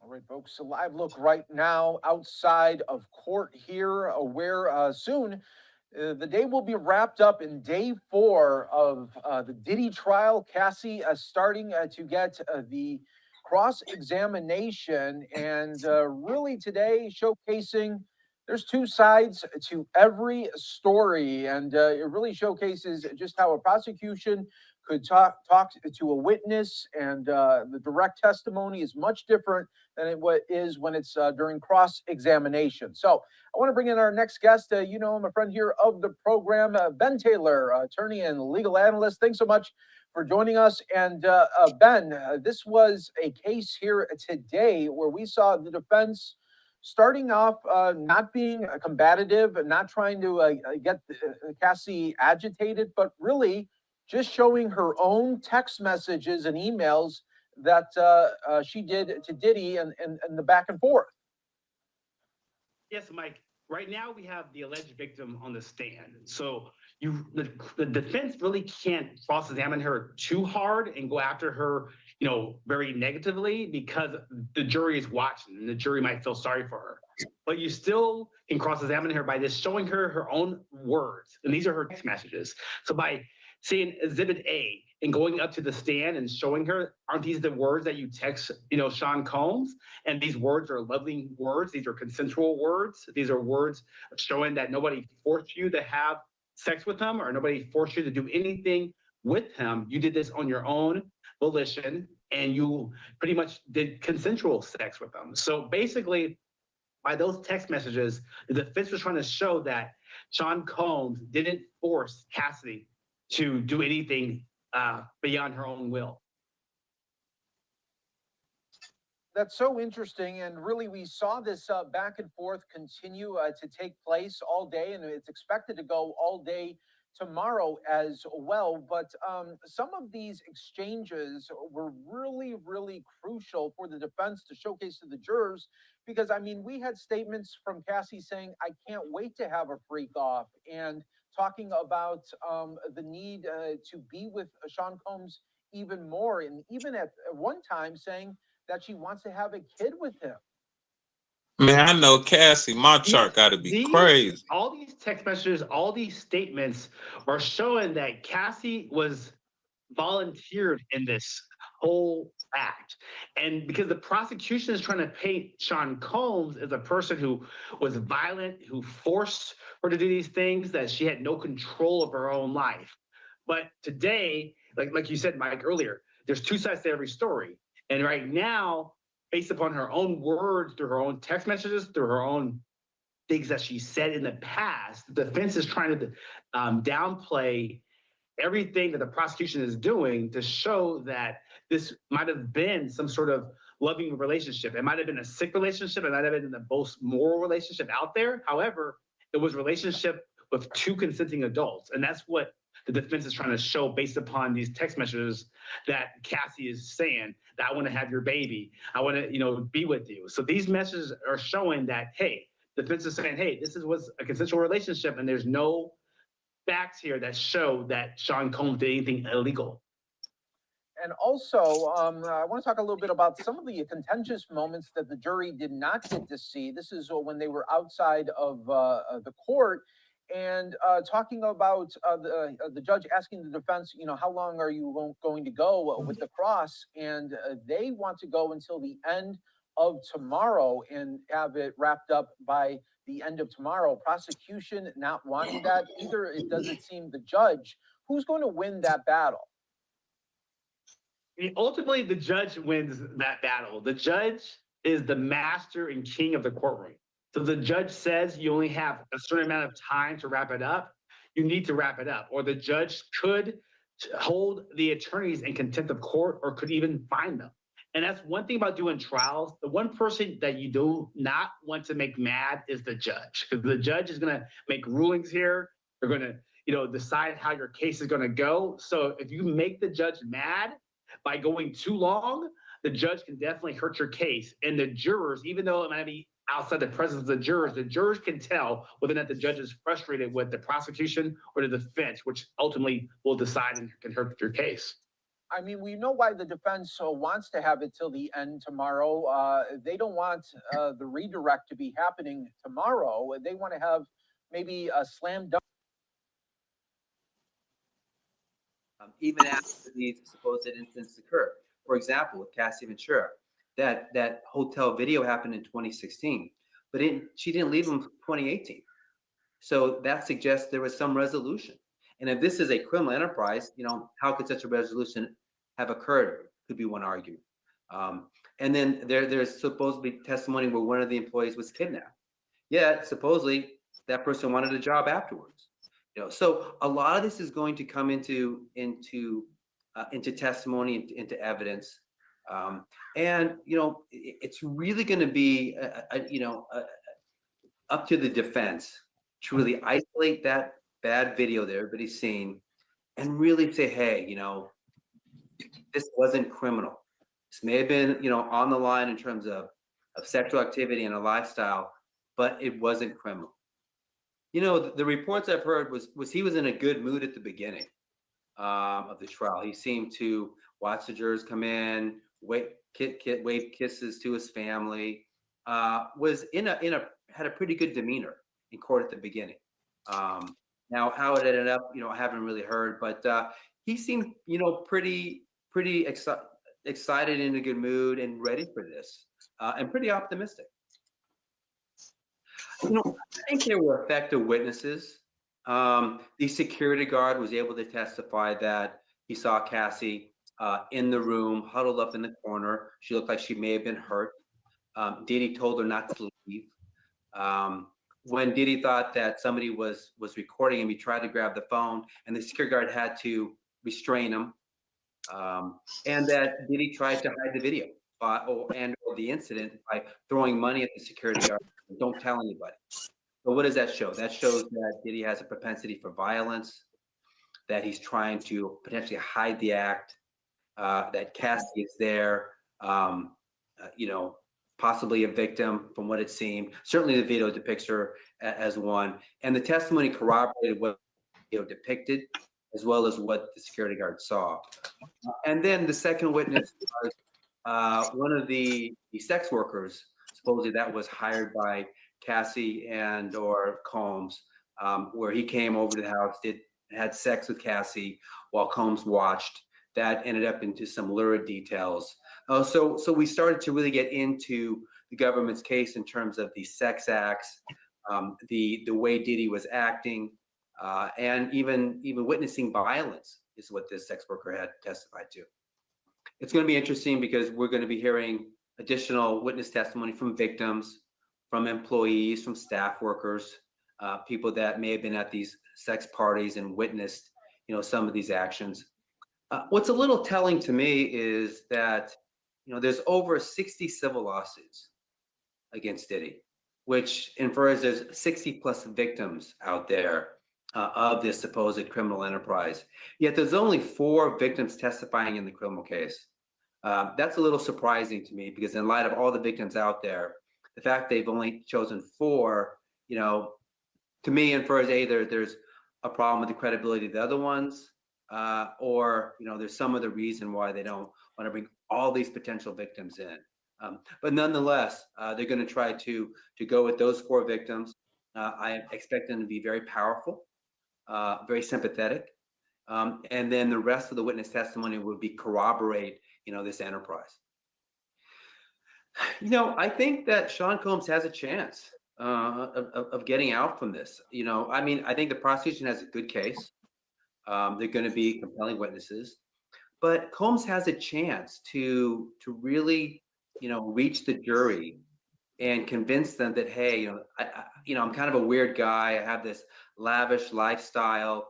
I like to have sex with multiple parties. I do think that most people would want to do, but every single time I did this, the people did it that consented. They knew what was going on. They actively participated. They got something out of it, and they didn't want to leave, even after these supposed incidents occur. For example, with Cassie Ventura, that hotel video happened in 2016, but she didn't leave in 2018. So that suggests there was some resolution. And if this is a criminal enterprise, how could such a resolution have occurred? Could be one argument. And then there's supposedly testimony where one of the employees was kidnapped. Yet supposedly that person wanted a job afterwards. So a lot of this is going to come into testimony, into evidence, and it's really going to be up to the defense to really isolate that bad video that everybody's seen and really say, hey, this wasn't criminal. This may have been, on the line in terms of sexual activity and a lifestyle, but it wasn't criminal.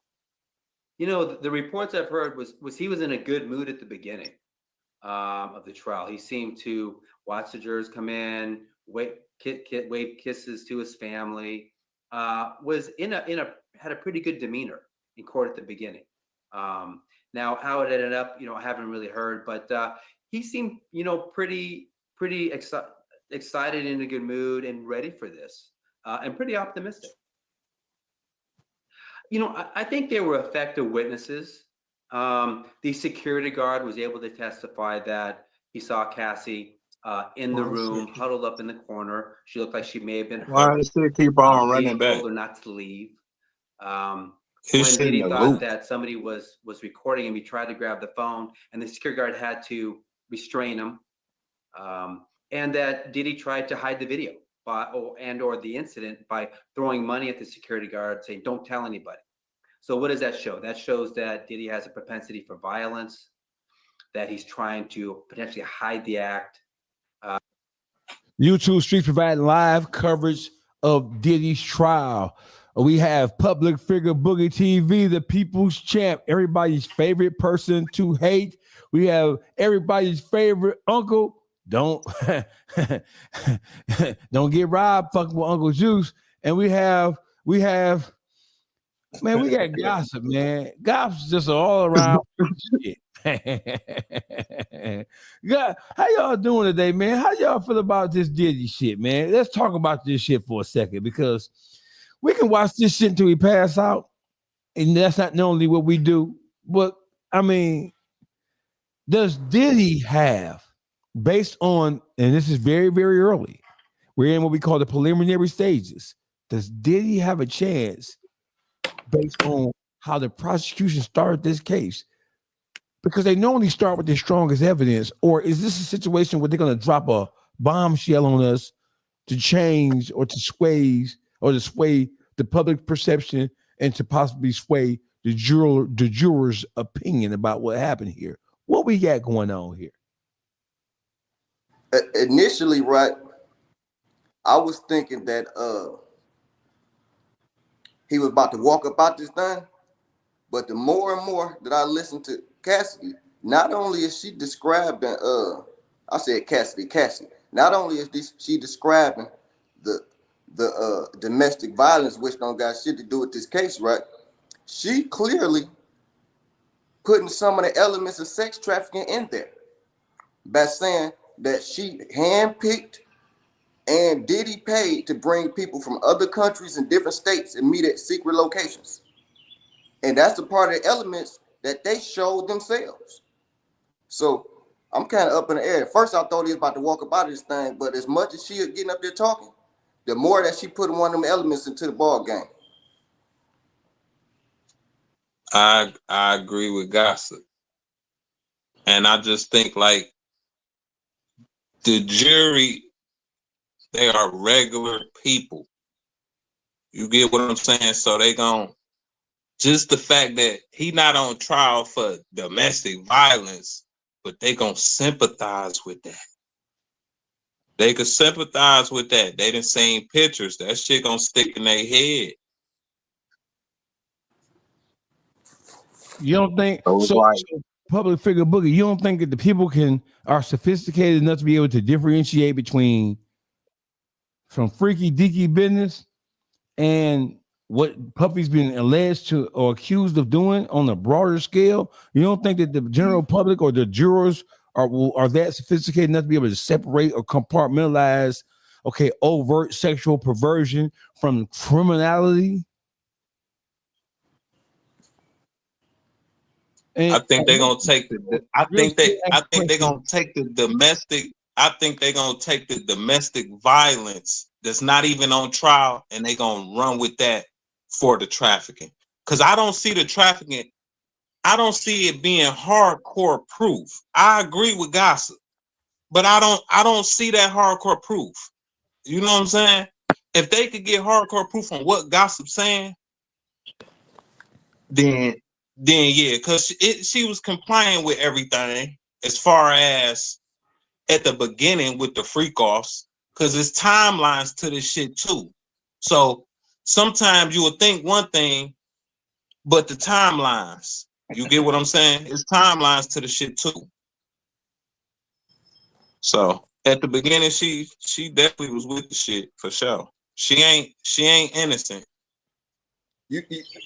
But if you got them sex workers on the stand saying, hey, I was here, I was there, and I was being paid, then that is sex trafficking. I got a question, right?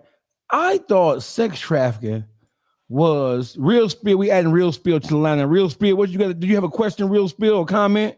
Yeah, I want to know if Gossip said she picked out the people from other countries and other states to meet.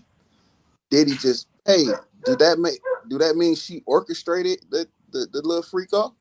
Hell yeah, she said herself. She said she picked them. Okay, so that's consensual. That's not what I guess the sex trafficking, but she picked the people. So no, I'm talking about according to their definition that they've been explaining all day.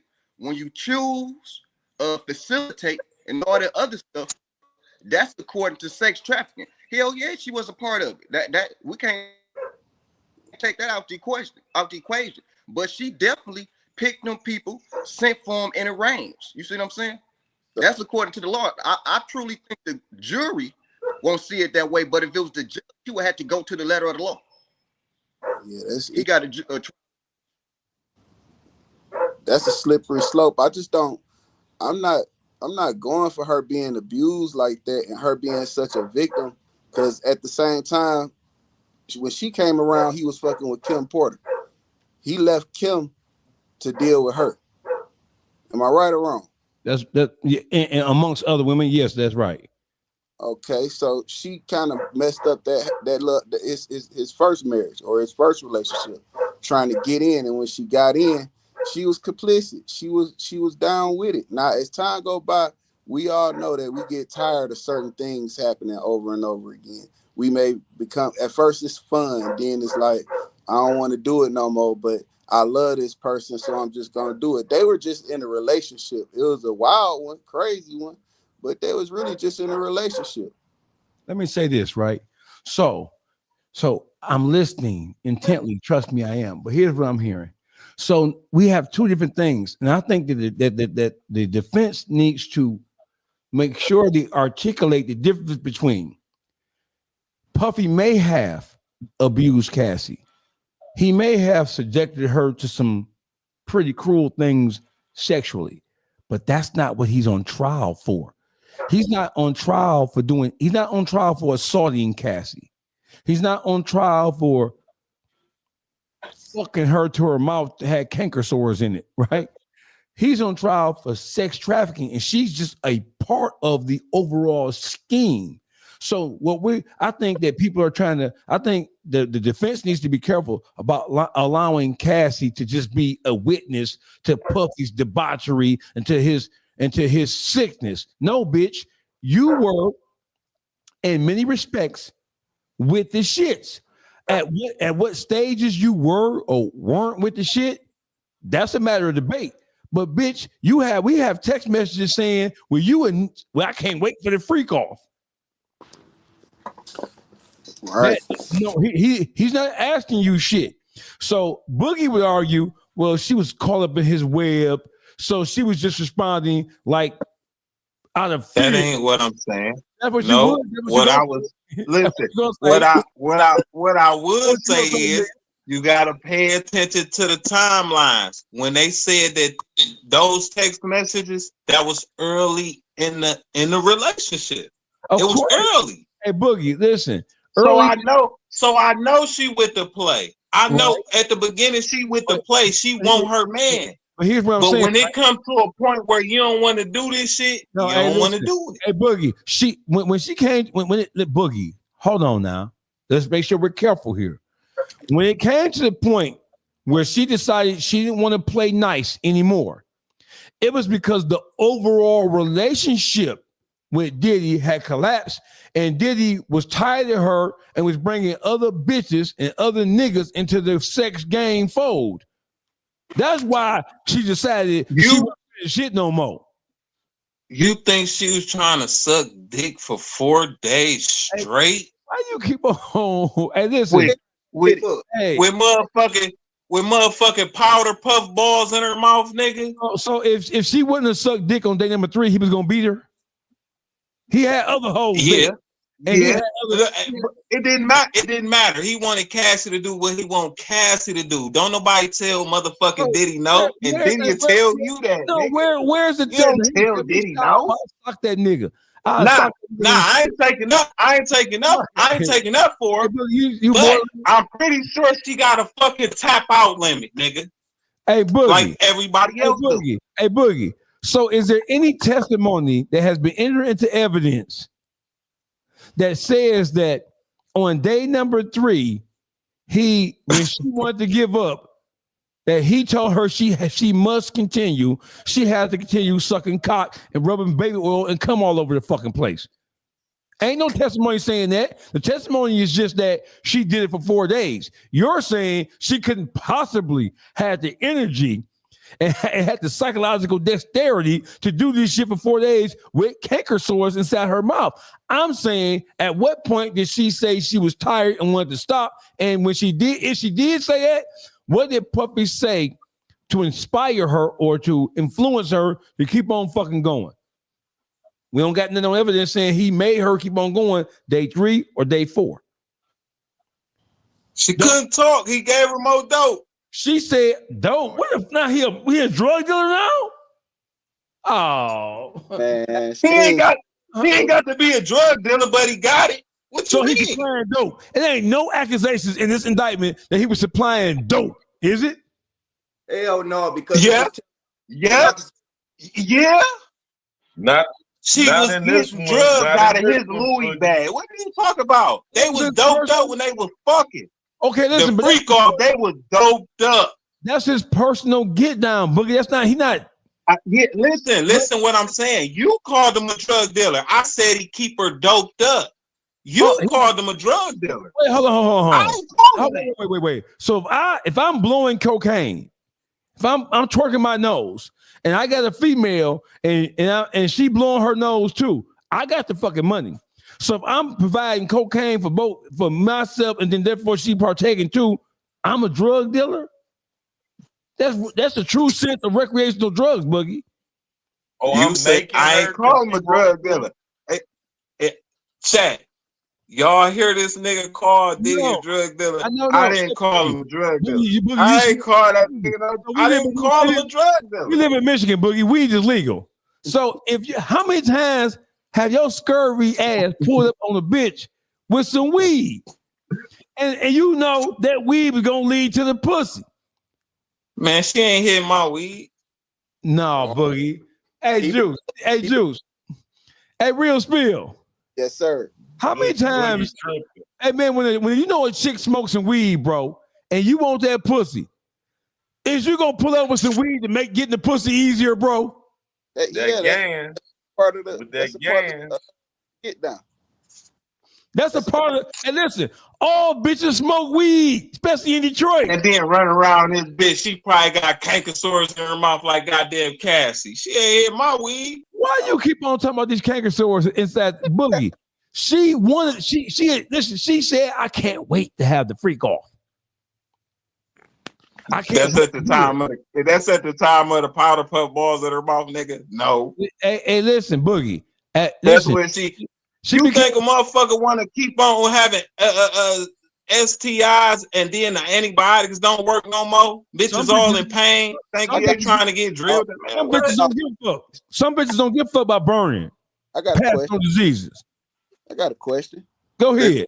So without any of the information that we know right now about this case, about Casey, when you saw her with her hair half shaved off in that picture with Puff, would you have slept with her? If you didn't know none of the stuff you know now, remove everything you know right now, that moment when she came around with her hair shaved off, would you have slept with her? Who you ask?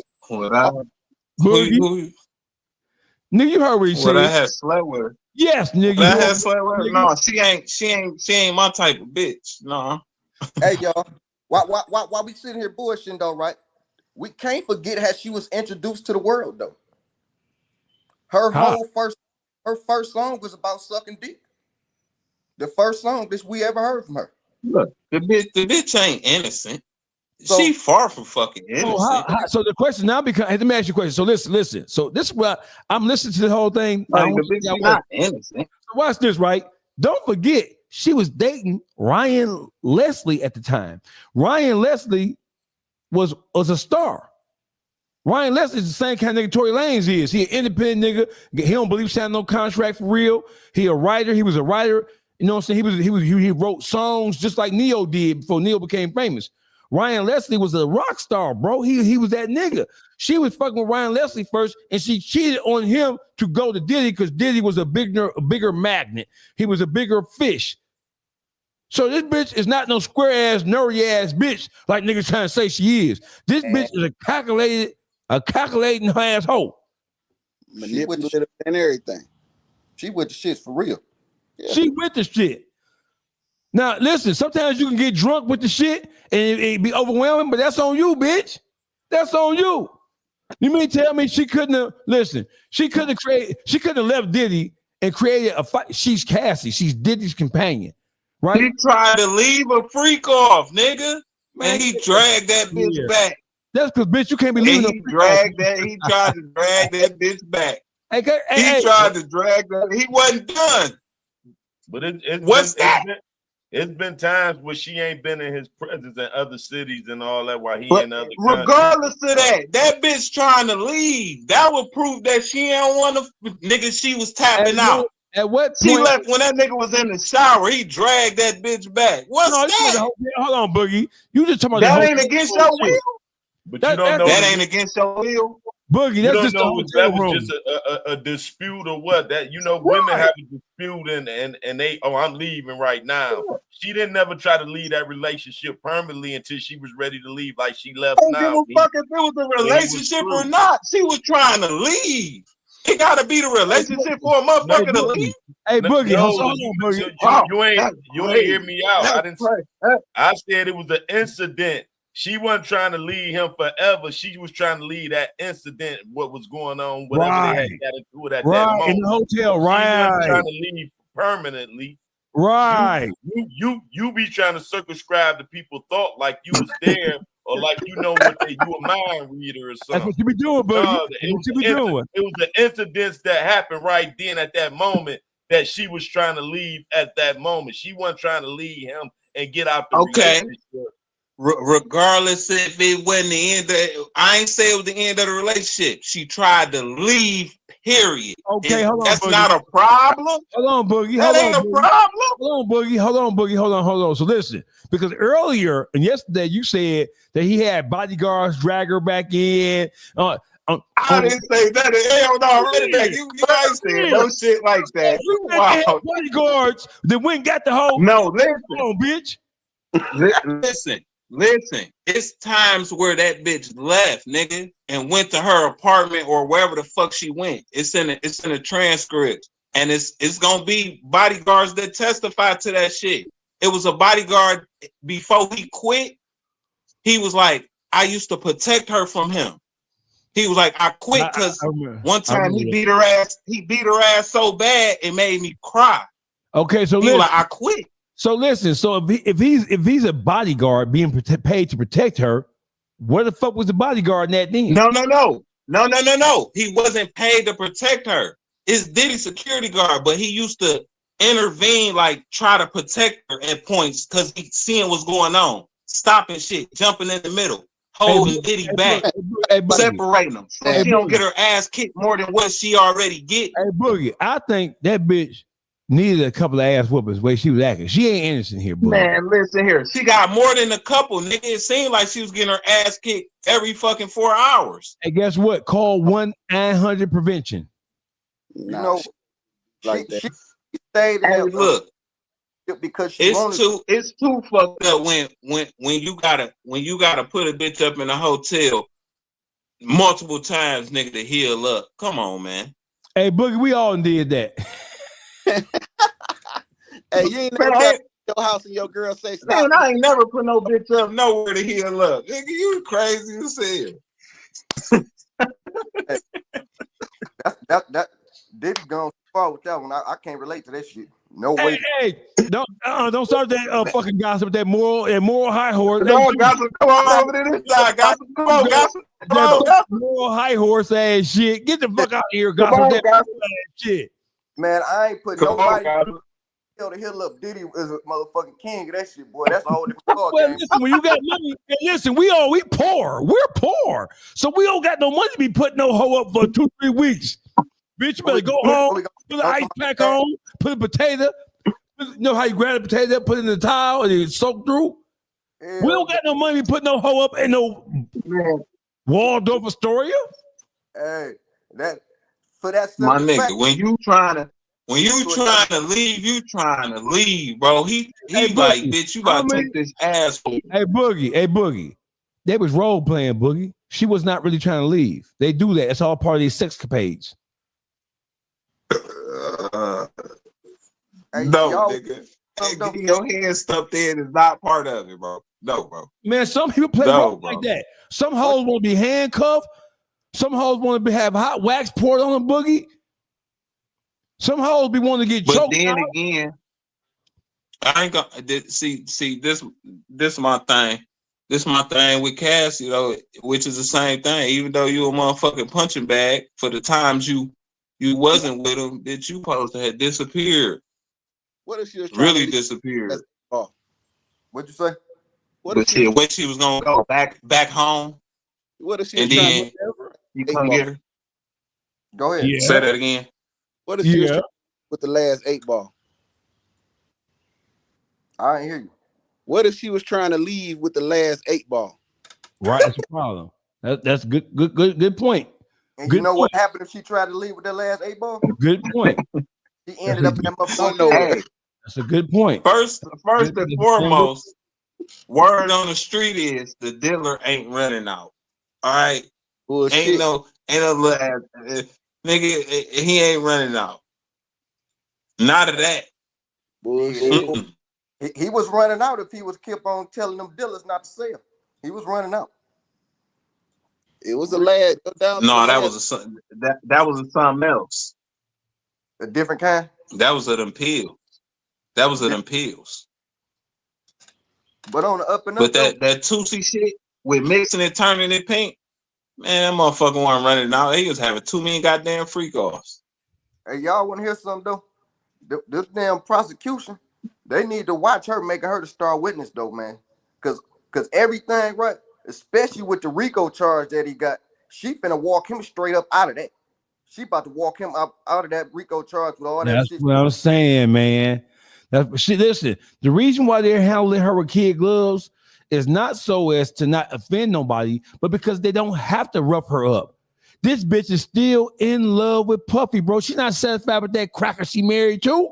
That cracker is she's in love with the status, bro. She in love with the lights and the glitz and glimmer, my nigga. We are here right now because Puffy hurt her feelings with the Carisha bitch. Yep. Turn here. And she feel left out. Facts. She feel left out. She said, bitch, I'm supposed to be wet. That's supposed to be my podcast. It's just like it is. She took enough ass whoopings. With anybody. If you spend so much time, right? Once one person walk away, it's gonna be hard. Like, hold on, I didn't build this from scratch. Just like we know she done been with him while he was accumulating all them hundreds of millions. You see what I'm saying? But you just to push me away, talk about some, you gonna give me $1 million a year, motherfucker, and every year that we done been together, and I done watch you create $200, $300, $400 million with me.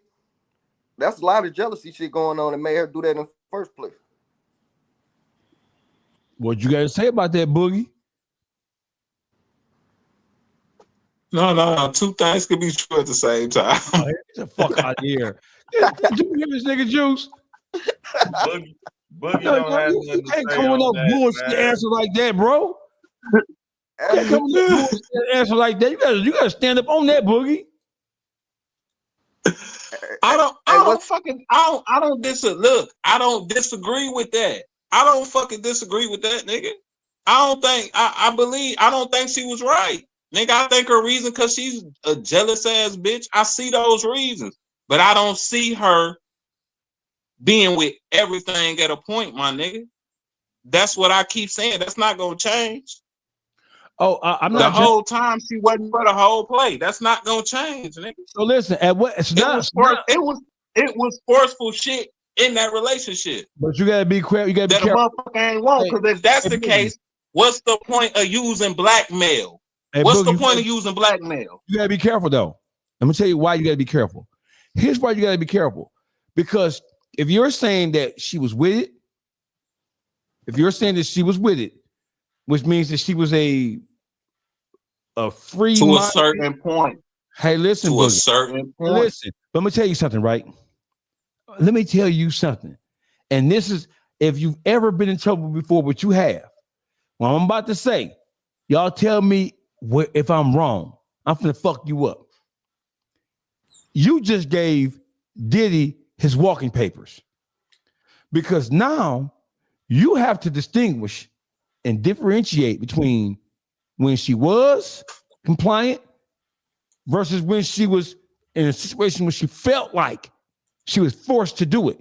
Now you're putting that on the jury's plate, because now the jury got it. Now you are acknowledging that at some point in time she was with it, and at another point in time she wasn't with it. Now you're asking the jury to weigh the whole case on the scales of when she was and when she wasn't. And when you do that, you have to also introduce why she wasn't with it no more. It wasn't because she was tired. It was because Diddy had grew tired of her, and he started to introduce new factors into the sexual equation, and she felt jealous. She's already stated in unequivocal terms that she didn't want to do it sometimes, but she felt like she had to do it because if she didn't do it, Diddy would just go and get somebody else. She didn't say he would force her to do it even against her will. She said she felt like she had to do it because if she didn't do it, then he would just go get somebody else, and she didn't want nobody else occupying her position as his sex assistant slime ball bitch. She did say that. She did say that. Hold on. She did say that. And she also said that it was a time, and it's in the transcript. She also said that it was a time she didn't want to do it. And that nigga pulled out a fucking iPad and said, I released this shit on Christmas, which is what? What the proof of that? Blackmail. What the proof of that? What the proof of that? Man, go back to the transcript thing. I've been watching it every day. The transcript is her. Hey, hold on, whoa, Boogie. It's her. And it's text message. It's text message. It's text message. Okay, it's so listen, text message. Listen. On the prosecutor side. Okay, so listen. What we have here, like right now, she's on direct. And they're introducing all the negative shit they believe that the defense is going to introduce in order to discredit her as a viable witness. So they're introducing all this shit, and they're really open.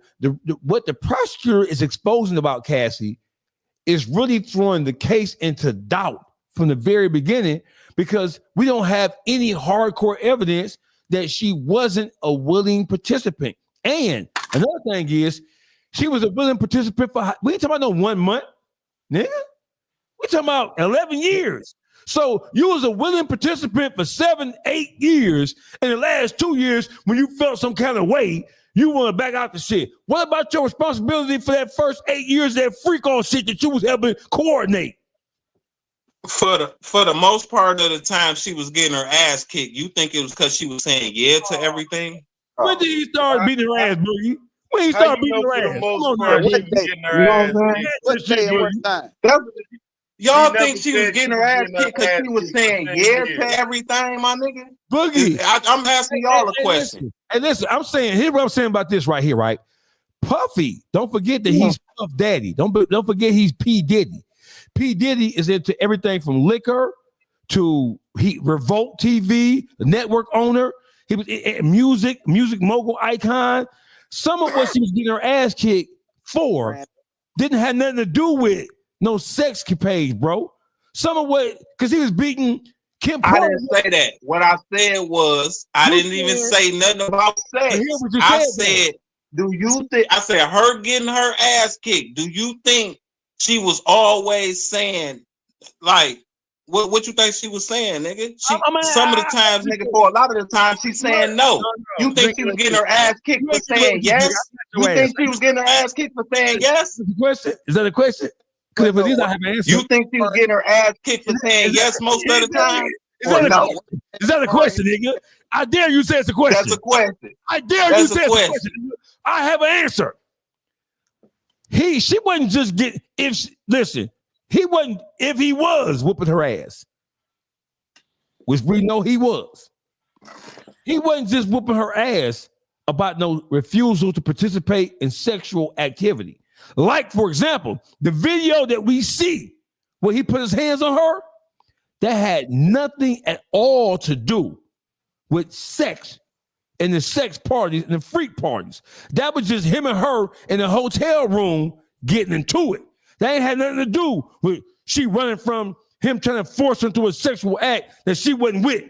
That was just her hitting him in the head with the phone. He hit it, and I ain't say that ain't the Boogie. The main piece he was in the shower when she ran out of that motherfucker. Hold on, Boogie. Hold on. He had a towel on. That don't mean he was in the shower, bro. He was in the shower when she left, so she could get the fuck up out of there. If he wasn't in the shower, she wouldn't have been able to get up out the fucking door. Watch me fade this nigga right quick. Watch me get this nigga a ball fade. Watch this. Listen. So, Boogie, you do realize that during that assault on Cassie in that hotel room, which was caught on video, surveillance, you do realize that had nothing to do with a freak party. It had nothing to do with sex. It had nothing to do with sex trafficking. It had nothing to do with no sex worker. It had nothing to do with no type of freak off shit whatsoever. But that's one of the main pieces of visual evidence that they're trying to introduce to say that because this is this means that too. That goddamn fight or beating that she suffered had nothing to do with this case. Puffy not on trial for kicking this bitch ass. You can't put that video of her getting her ass whooped in this shit with this sex shit. You can't put them in there. You know what though, right? Already. That's some way before the trial that how they bring all this other shit into the criminal case. You see what I'm saying? It don't never supposed to be in there. Even in this criminal case, they bring it up to goddamn civil lawsuit. Shouldn't even be in there at all. Yes, you know, I agree. That's try to shine some light on his character. You feel me? But the thing is, that was discussing a while back that ain't no separating this shit because that don't have no place in there. Not nothing to do with nothing. But here it is. They still introducing it into a criminal charge. You see And what I'm saying? I think that's gonna hurt you. Go ahead, Juice. Go ahead. It show what type of character you got, some of the type of things, and how you handle certain situations. Yes. That's all they Because do. They building up to show he be into this. Hey, but listen, Juice, where the fucking evidence at, bro? Y'all starting out with the most salacious details that have nothing to do with, because don't forget, what does Cassie have to do? She's just a material witness. So, I mean, she's a character witness for the most part. She's material. Now, hold on, I'll take it back. She's a slash. She's a hybrid. She's a material witness because she was there for a lot of this shit. So she has firsthand intricate knowledge about what took place, but she's also a character witness because she was his girlfriend. So to his character, we're looking at how he beat her, how he abused her, how he misused her, and they're trying to use that to assassinate him, to influence how they view other pieces of evidence that have yet to be put into into the equation yet. They brought her out there first. Why are you bringing her out here first? Nigga, bring one of these sex workers out who he trafficked. Because don't forget, this is trafficking. Where is sex trafficking prostitutes at? Bring them out. They coming. They coming. They coming. Why lead with Cassie? Why lead with her? Because damage his credibility, bro. To damage the credit, to damage to taint the mind of the jury. We're gonna say he showed him a video. Okay, listen. What does the video of him jumping on Cassie and beating her ass, what does that have to do with sex trafficking when that situation had nothing to do with a freak off party? It had nothing to do with a sex party, an orgy, a menage a trois, none of that. They're trying to taint and pollute the minds of the jury and the media. It's a character assassination along with a prosecution. Because we see by how Boogie took it, that's how the mass majority of the people go take it. They keep flashing him kicking her ass. Oh, he was forcing her into it. He made her go back. She was trying to get. I told y'all that's how they gonna take it. I told you exactly how they gonna take it. That's why they painted that image. So I got a question. So I said that from the beginning. So if Puffy's on trial for sex trafficking, that's the main case, right? The RICO, the main case. The main component of the RICO is sex trafficking, right? Yeah, interstate. Right. That's what makes it the RICO federal. It federalizes it, right? Yep. At what point is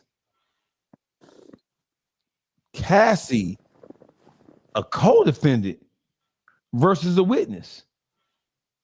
Right, because we know for years she was with the shit. And that's so how are we? Did they offer her a plea deal? They offer her immunity because she was a willing participant in this shit until she wasn't. So my question to you earlier, Boogie, was at what point do we distinguish, differentiate, and draw the line? What year? Year 1, year 8, year 1, year 3, year 4.5, year 6. You're 6 years and 3 months. At what point do we say that she went from being a willing participant of this debauchery in his criminality to somebody who's just not with it and trying to escape from it?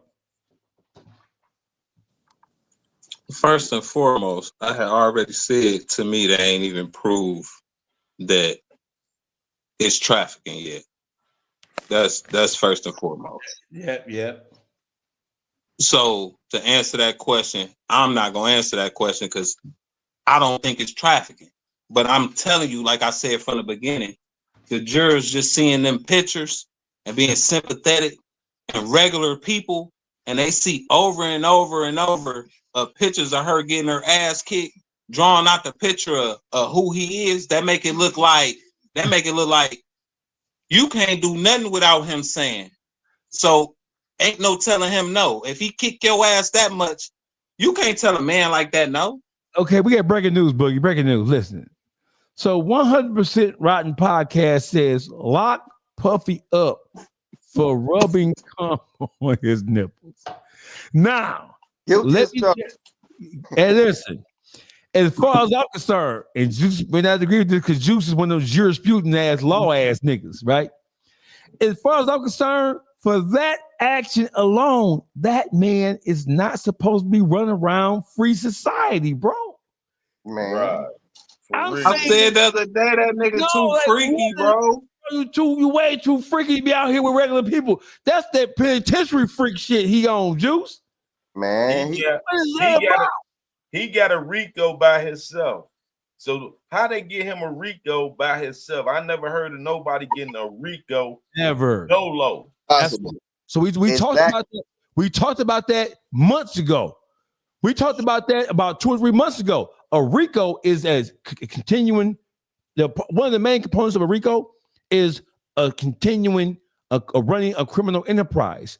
So they're saying it's a criminal enterprise because he used people to help book trips, book flights, hotel room, send money, blah, blah, blah, blah. So where his conspirators at? Where are his conspirators at? It takes two or more. The main element, though, more to conspire a conspiracy. But the main element of that RICO that ain't nobody even thinking about, right? What was his gain of being a freak? Because you gotta continue the criminal enterprise back commercial. He ain't had shit to do making no money by being a super freak. So they might as well throw that RICO shit out the window. You know what I mean? Well, they trying to hit him. They're trying to make it a RICO because they saying he was trafficking, sex trafficking. So that's what they trying to hit him with the RICO. But one of the elements of sex trafficking, you can get charged with sex trafficking. He was paying them. Can you get charged with sex trafficking, but not get charged with under a RICO statute? Hell, yes, by itself. Yes, you can. You can. Yes. So what they trying to throw the kitchen sink at this nigga.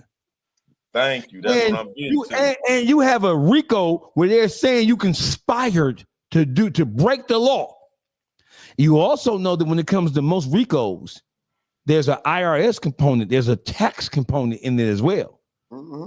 Not like they get Al Capone, like they got some of the motherfucking Genovese motherfuckers from the New York crime families, right? They was banging their ass with tax evasion, right? What was the illicit gain? That's what I was saying. It's the commercial aspect of it. Why they need to throw it out the window, right? He was spending money. If anything, he wasn't gaining shit to be a super freak. He was spending money to be a super freak. And in order to be convicted, though, you have to be convicted of every element inside the statute. One element. I ain't mad at that. One element outside that statute is RICO. I ain't mad. You know what I'm saying? What he was gaining, see, he did gain something out of it. He was gaining having dirt to use as leverage to get them to do the things it gotta that he be wanted to do. They ain't been introduced, Juice.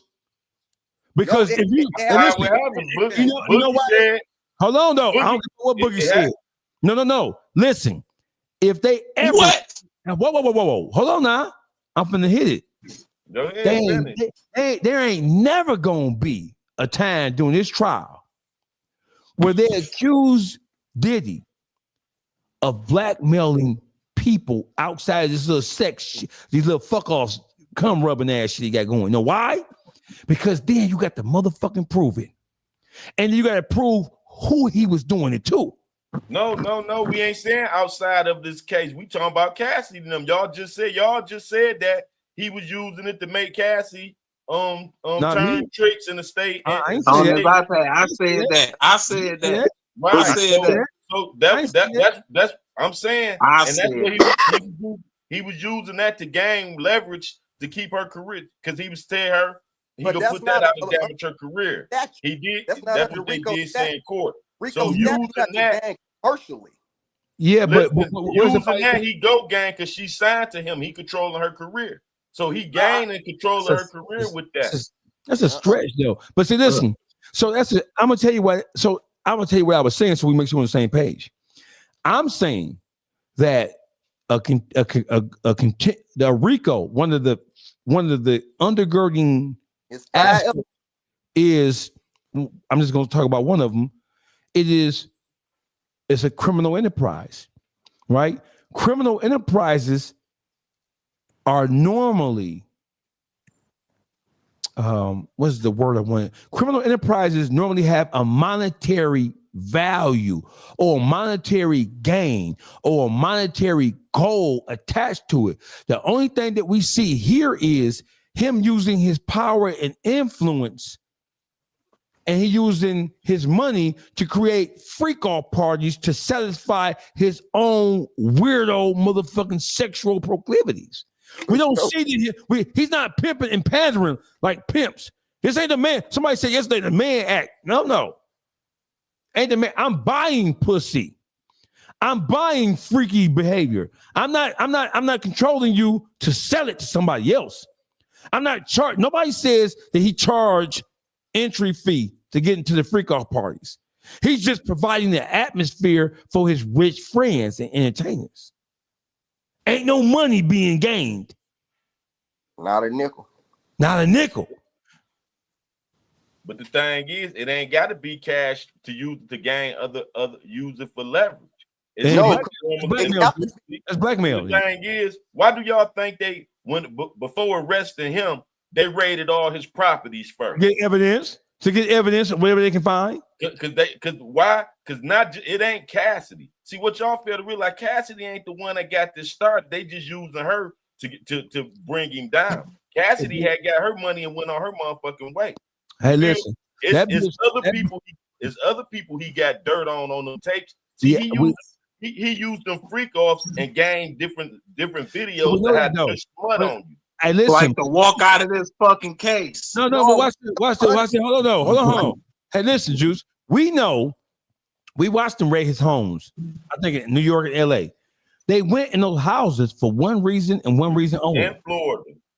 They went in those houses for one reason and one reason only, and that was to retrieve and to secure what they heard he had that was most valuable, and that was tapes of politicians and entertainers of every ilk.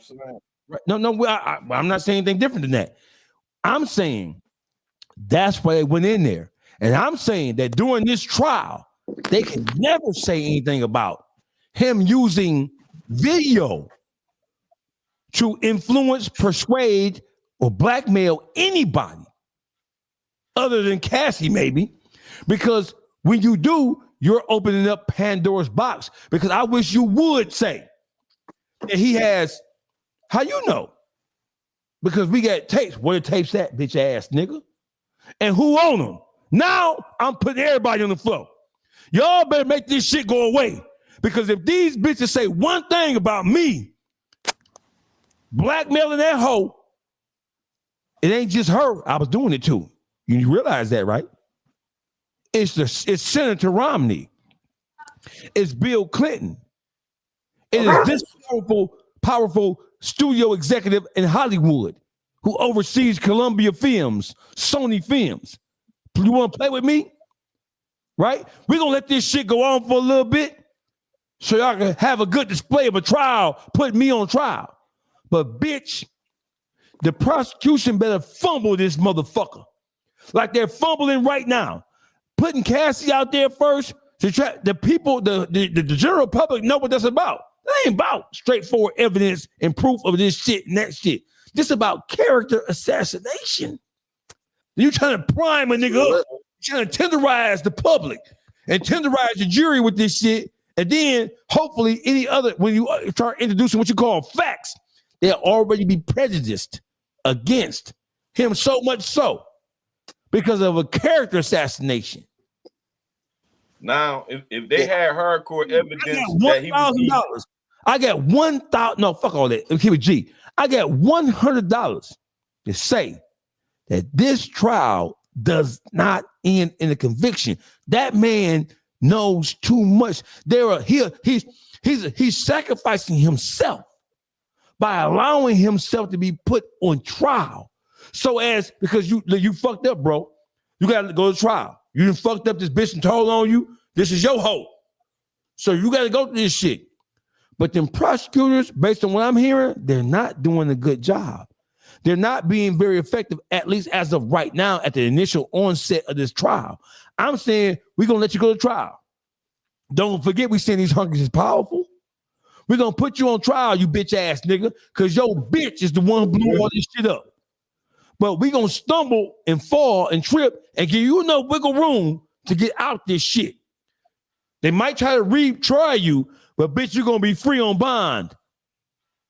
And then we're going to kill you like we killed Jeffrey Epstein, bitch ass nigga. Like you tried to kill Al B. Shore, like you killed Kim Porter. We're going to get rid of your ass because now you the ultimate form of liability and you have leverage over us. I'm gone. And that's the thing. If he told them to bring their leverage on and they got him with illegal tapes of different people that he done took doing illegal things that they ain't had no business doing, he ain't gonna tell them to bring that on because that's gonna put the nail in his coffin. No. Listen, let me finish. Because if they got the proof he did it, because see, we in a state, Michigan is the state where you can record people. California and all that, no, it got to be a consent with that.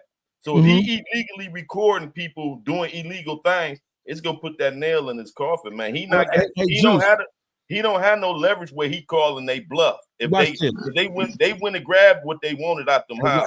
Hey, watch this, Juice. And that's why they came with Cassie first, because that ain't their strongest. Element. Hey, Juice. He'll take being prosecuted. What is the penalty for illegally recording somebody versus the damage you're gonna do by exposing that shit to the public, to the world? No, his charge RICO. That's gonna secure their RICO. What are you talking about? But he's RICO. He been doing it won't secure. It won't secure RICO because there's two things here. If he did collect recordings and footage of people doing freak offs, you also have to have evidence showing that he tried to leverage that against somebody for personal gain or monetary gain. We ain't got that. Ain't nobody coming, because who gonna admit that Puffy tried to leverage them in exchange for exposing them or not exposing them?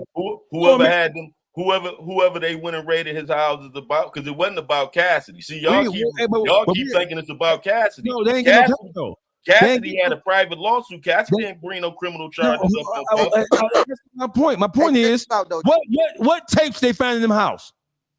They ain't revealed their hand yet. But whoever you just asked the question about, why did they do it? Listen, bro. Hey, listen, this Puff Daddy. Hey, listen, this Puff Daddy, bro. I'm saying this.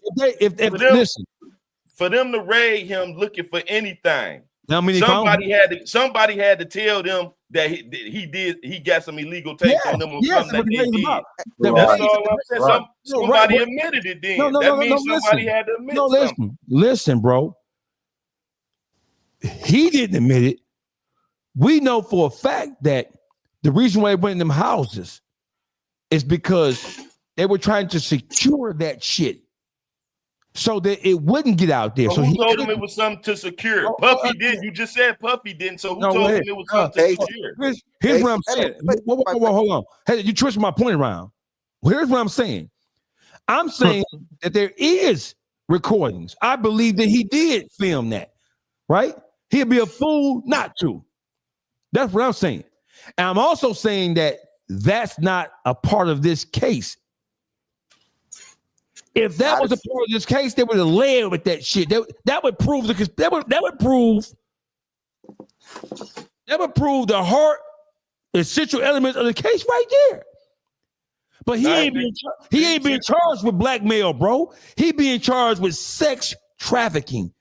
There's no element of this motherfucking thing, we can pull it up right now, where it says that he tried to blackmail anybody except for the cash shit. But listen though, right? Now, one time since this came out, have anybody said he did this for the purpose of gaining money? Not one person. No, but Juice is saying that it ain't gotta just be money. It ain't gotta be. It ain't gotta be cash money. What do you think commercial mean? Commercial don't mean blackmail. Well, if it ain't cash money, Juice, go ahead, Juice. Go ahead. Listen, extortion come in all types of forms. Hold on, gossip. Hold on, gossip. Just because it ain't cash money being exchanged don't mean it's not extortion. That's true.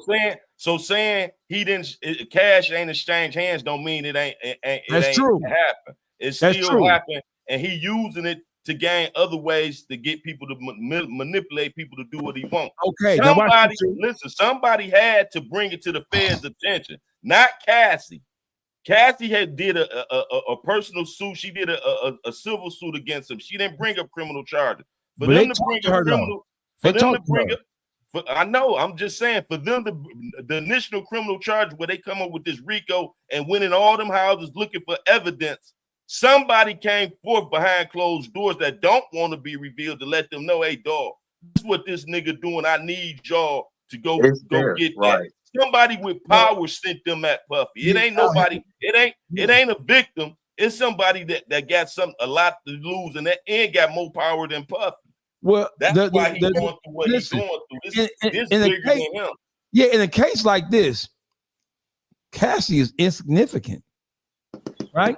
But when you say Cassie was interviewed, when she filed that civil action against him, she articulated things in there that were criminal.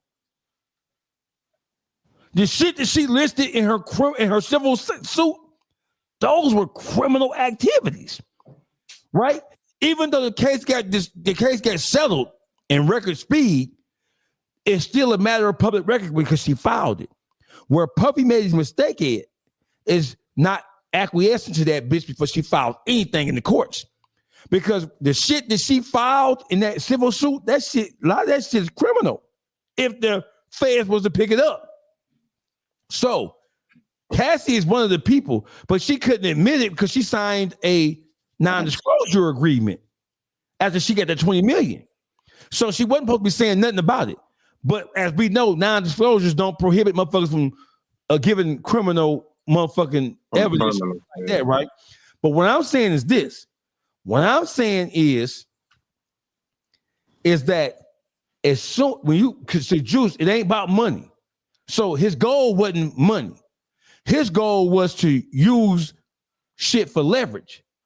When you start talking about that his goal was not for money, and I agree with you that this doesn't have to be about simply. So it's a couple things going on here. The sex trafficking itself, is that a monetary thing? Yeah, when you get charged with sex trafficking, it's normally saying that you pimping hoes and selling motherfuckers for sex for money. Juice, you're saying that he is sex trafficking, but his goal wasn't to accumulate or to acquire money. His goal was to get leverage on people. Exactly. Okay, now watch this though. So listen, as soon as the prosecutors say that, they then have to go about proving it. And they can't prove it with Cassie. Because how you going to prove it? The only way you can prove I did that, you have to prove that I have the shit to use as leverage. Then you got to prove, though, then you got to expose, because if you're saying it wasn't for money, what was it for? For leverage on people? Well, what did I use for leverage on people? Tapes. Where the tapes at, bitch ass nigga? And who own them? And give me a list of people that you say I was doing this to. If they do that, Juice, they will never do that. Because when they do that, they are They are basically going to expose some of the most powerful people in the world. But Puffy not in no predicament. If he do got that on him, he not gonna tell them to bring the smoke. I'm gonna tell you what, Juice. Yeah. I'm gonna tell you what. Listen. If they box me in like that, bro, if they would have boxed me in, if they would even mention, see, listen, you're saying it wasn't for money. We all agree that he wasn't profiting any financial gain from doing the sex trafficking shit that he's accused of doing. You saying it ain't gotta be about money in order for to qualify. We agree. If it ain't about money, what is it about? It could be about using the information that he acquired. Pictures to get to that next level. To get See, to the that next thing level. is, he don't have to be. It don't have to be something he using right then. It's just having dirt on the motherfucker. So if, Hey, if hold time on now. prevails, No, that nah, I might I'm need. gonna say you Hold wrong. on, No, let me finish. Let me When finish. Let I me might finish. Let need me you wrong. finish. No, you Let wrong, me bro. finish. No, you wrong. Let me Listen, finish. You ain't even heard me out to say I'm go wrong. ahead. Let me I'm gonna finish. tell you wrong right now. He could be. Where Let the me crime at just then? finish. Where the crime at? He could be stacking dirt on motherfuckers just to have. So in the future that he may need it when he in a jam, that he already got evidence on certain higher powers, man. Nope. They Hey, play Juice. that game. Hey, They Juice, play the hold on. long game, man. Wait a minute, Juice. Now you are crossing dangerous territory. Watch this. Now you're crossing territory because now you are accusing him of not even having yet committed a crime. No, I didn't say I didn't say he committing the crime if he legally No, it ain't. No, hey, listen, it's not a crime if he's not using the information and the shit as leverage to acquire. The only crime he would be guilty of is recording people. The crime that in California, it is the crime to take people without their awareness. That is the crime. Hold on, bro. It's a crime to record somebody, but that's charge me with that then. I'm just saying. You saying he not? I'll be saying he committing the crime. He breaking the law. He breaking the law doing what he's doing. What I'm saying is, I'm telling you, I got 100 that these motherfuckers are never going to say that his goal or motive wasn't monetary. They're trying to convolute the shit to make people think it has something to do with money, power, fame. No, money, power, fame ain't against the law. But you're saying, go ahead. I'm saying that. Listen, I'm saying that you're saying that he's guilty. If he does have tapes, if he does in fact, and we all believe that he does, because he'd be a fool not to, right? That's against the law. But that's not blackmail. That's just the accumulation of information through filming people doing shit that may or may not be right in some people's eyes. But if he hasn't taken, see, you filming it, that's not weaponizing it. That's just voyeurism. I just like to watch. I'm a freak ass nigga. But if you don't have no evidence that I even attempted to use these tapes to blackmail, that's what it is. If he never got a chance to do it, that's not a crime. The only crime would be you illegally recording people in the state of California. That's it. So convict me of that. Convict me of beating this bitch ass and fucking this hoe because she got canker sores in her mouth. I'll take it. Well, can I get some time served? I'll take it. And see, that's how his case probably end up. Them probably be the only charges he end up with. They just needed to get the tapes out of his hands. But he illegally takes some people to leverage up to half of whatever advantage he may need in the future. Because he had TJ Jakes over there, he had Oprah Winfrey, all of them over there at them parties. Hey, Boogie. Now, Boogie, what you don't know, Boogie be watching TJ Jakes. So don't talk about it. That's the guy. No, the fuck I don't. No, I don't, bro. I called Boogie one day. I ain't call you, nigga, and you ain't had TD Jakes in the background, Boogie. That was never jumping around. Bro, this nigga a bold face lie, bro. It was a Christmas special, Boogie. I ain't call you your equipment. He lying, bro. Niggas know I ain't fucking with Butterball. I ain't fucking with Butterball. That's crazy as hell. I got a question for y'all though. When it comes to the trial, isn't it illegal for them to display his character? Nope, it's not. Hell no. I know in the state it is. It's called a mitigating. It's called a. So you can introduce character into, just like you can when it's time for sentencing. Those a mitigating circumstance doesn't have to be what they call facts or nothing. It is so the question, so when it comes to character witnesses, right? That's not law breaking, right? But good prosecutors and good defense attorneys, they use character.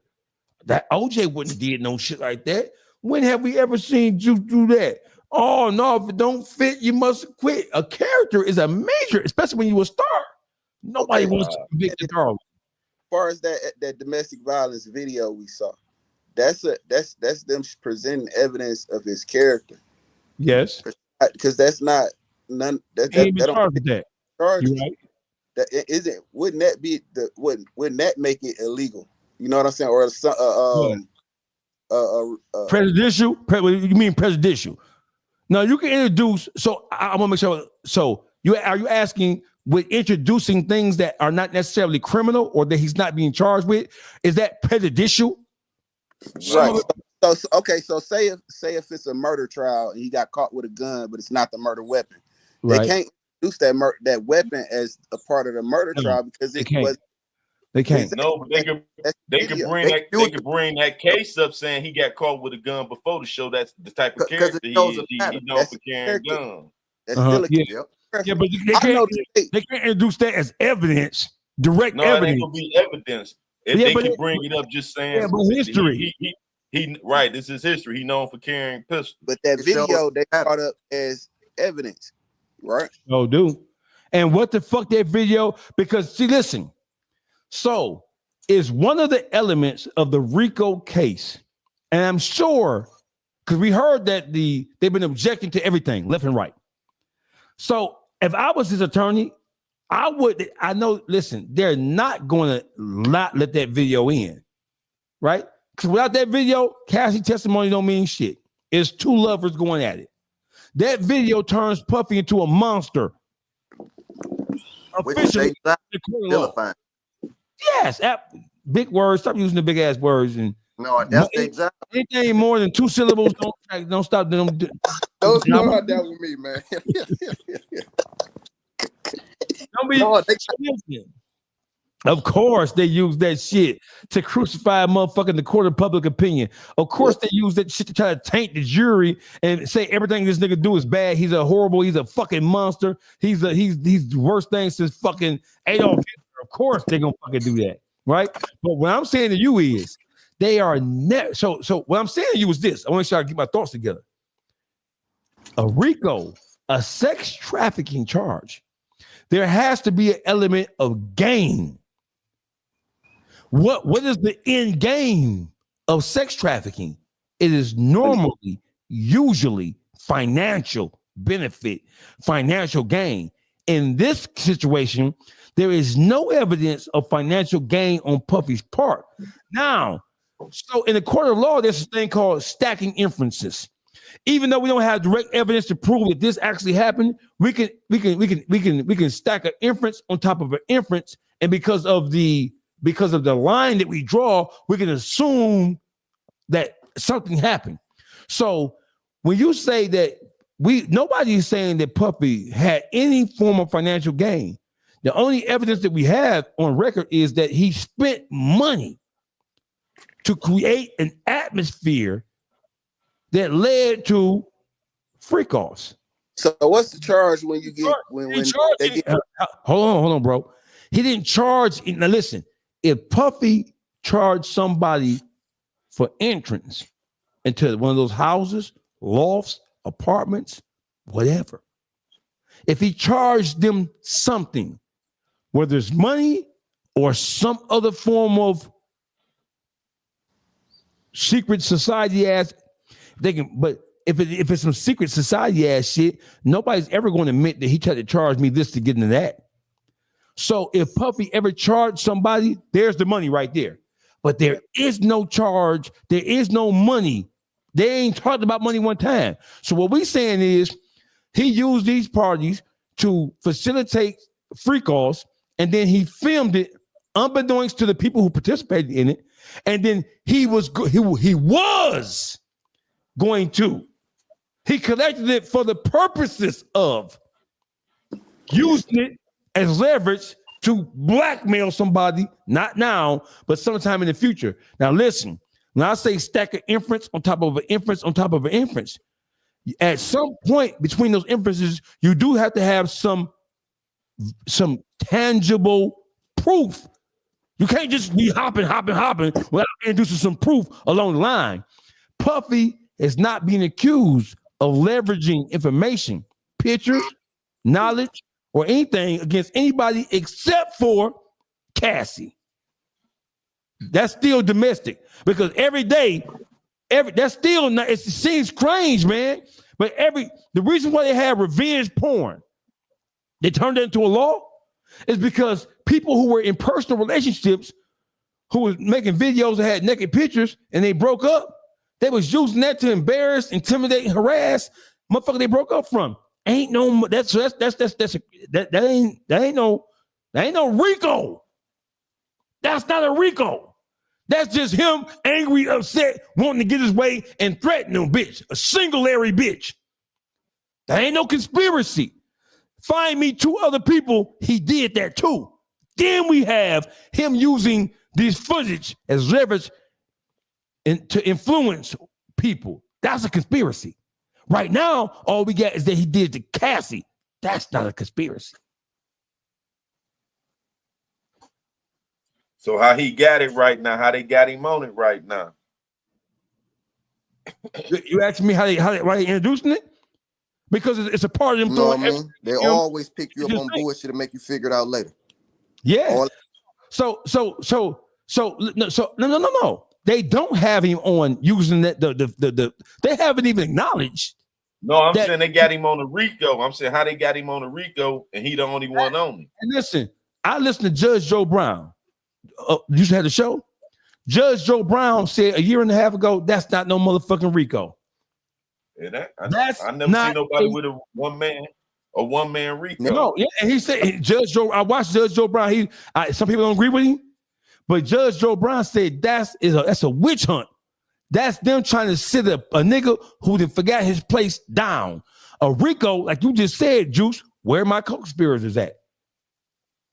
Wait, hold on, bro.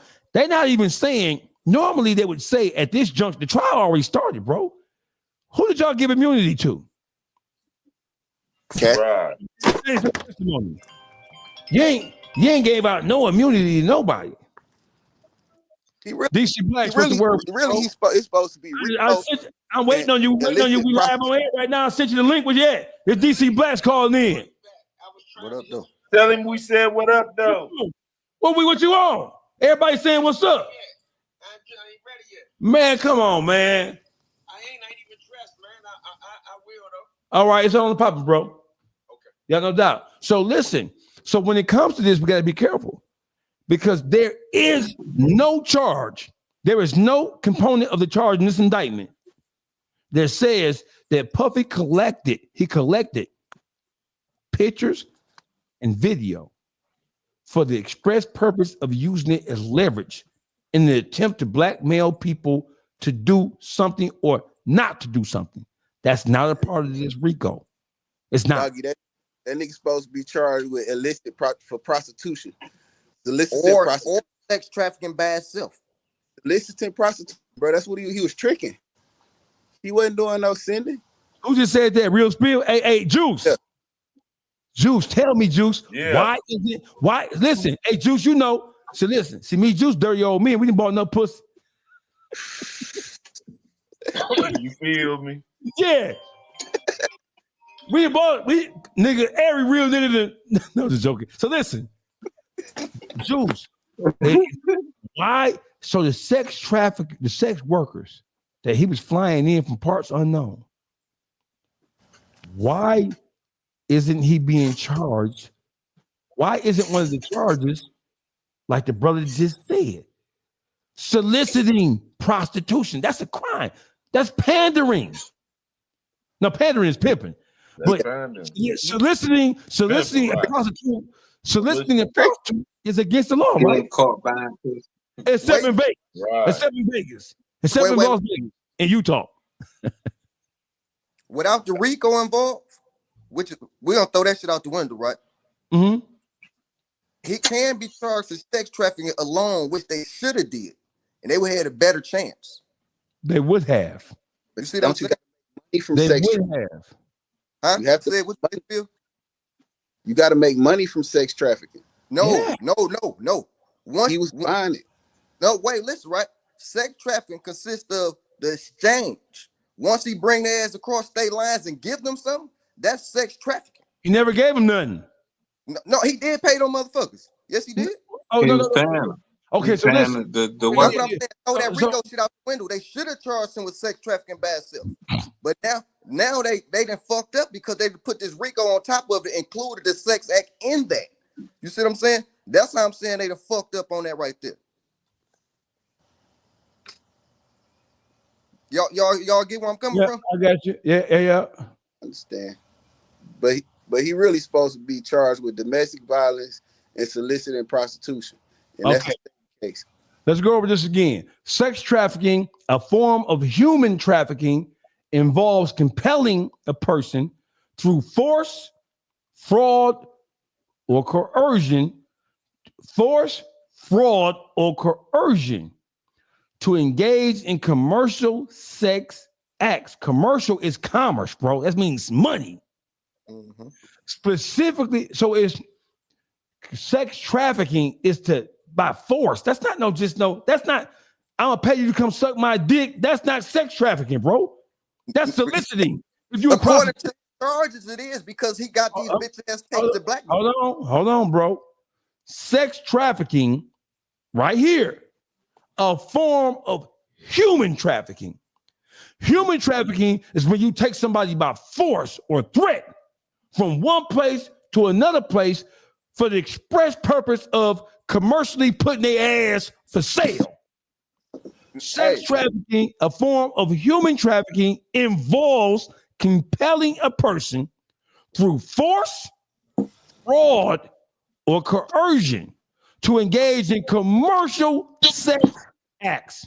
Specifically, it includes recruiting, harboring, transporting, providing, or obtaining a person for the purposes of a commercial sex act. Now, listen, bro. Ain't nothing about the shit that Diddy did with these sex parties commercial. It's all private. It's all private free calls. No, yes, it is. Yes, it is. What's commercial means selling, my nigga? Exactly. You just read it. No. I just read what? Let me read it again. Maybe we misunderstood something here. Just read the end what you just said. Listen. So listen. Listen. Sex trafficking, comma, a form of human trafficking, quote unquote, comma, involves compelling a person. Compelling means to try to persuade them aggressively, right? Compelling a person through, these are the means, fraud, coercion, to engage in commercial sex acts. Now, him hiring these sex niggas, what they call male escorts, that's not sex trafficking. That's just soliciting. Keep on going. I'm gonna keep on going. That's not trafficking, right? Because he's not transporting anybody anywhere by force or coercion. They come in voluntarily with the hope of getting some money. That's buying pussy or buying cock. Okay. Specifically, it includes recruiting, harboring, transporting, providing, or obtaining a person for the purpose of a commercial sex act. Crucially, comma, including a minor under the age of 18 to perform a commercial sex act is also considered sex trafficking, regardless of the presence of force, fraud, or conversion. So if you're under 18, it's like statutory, right? It says, here are more detailed breakdown. It says key elements of sex trafficking. It takes an act, the means, and the purpose. The act is the trafficker's actions involve recruiting, harboring, transporting, providing, obtaining, patronizing, or soliciting a person for a commercial sex act, right? It says you need the means too. The trafficker uses force, fraud, coercion to compel the person into commercial sex. Right. He didn't use force, fraud, or any form of threat or coercion to do that. It was just money.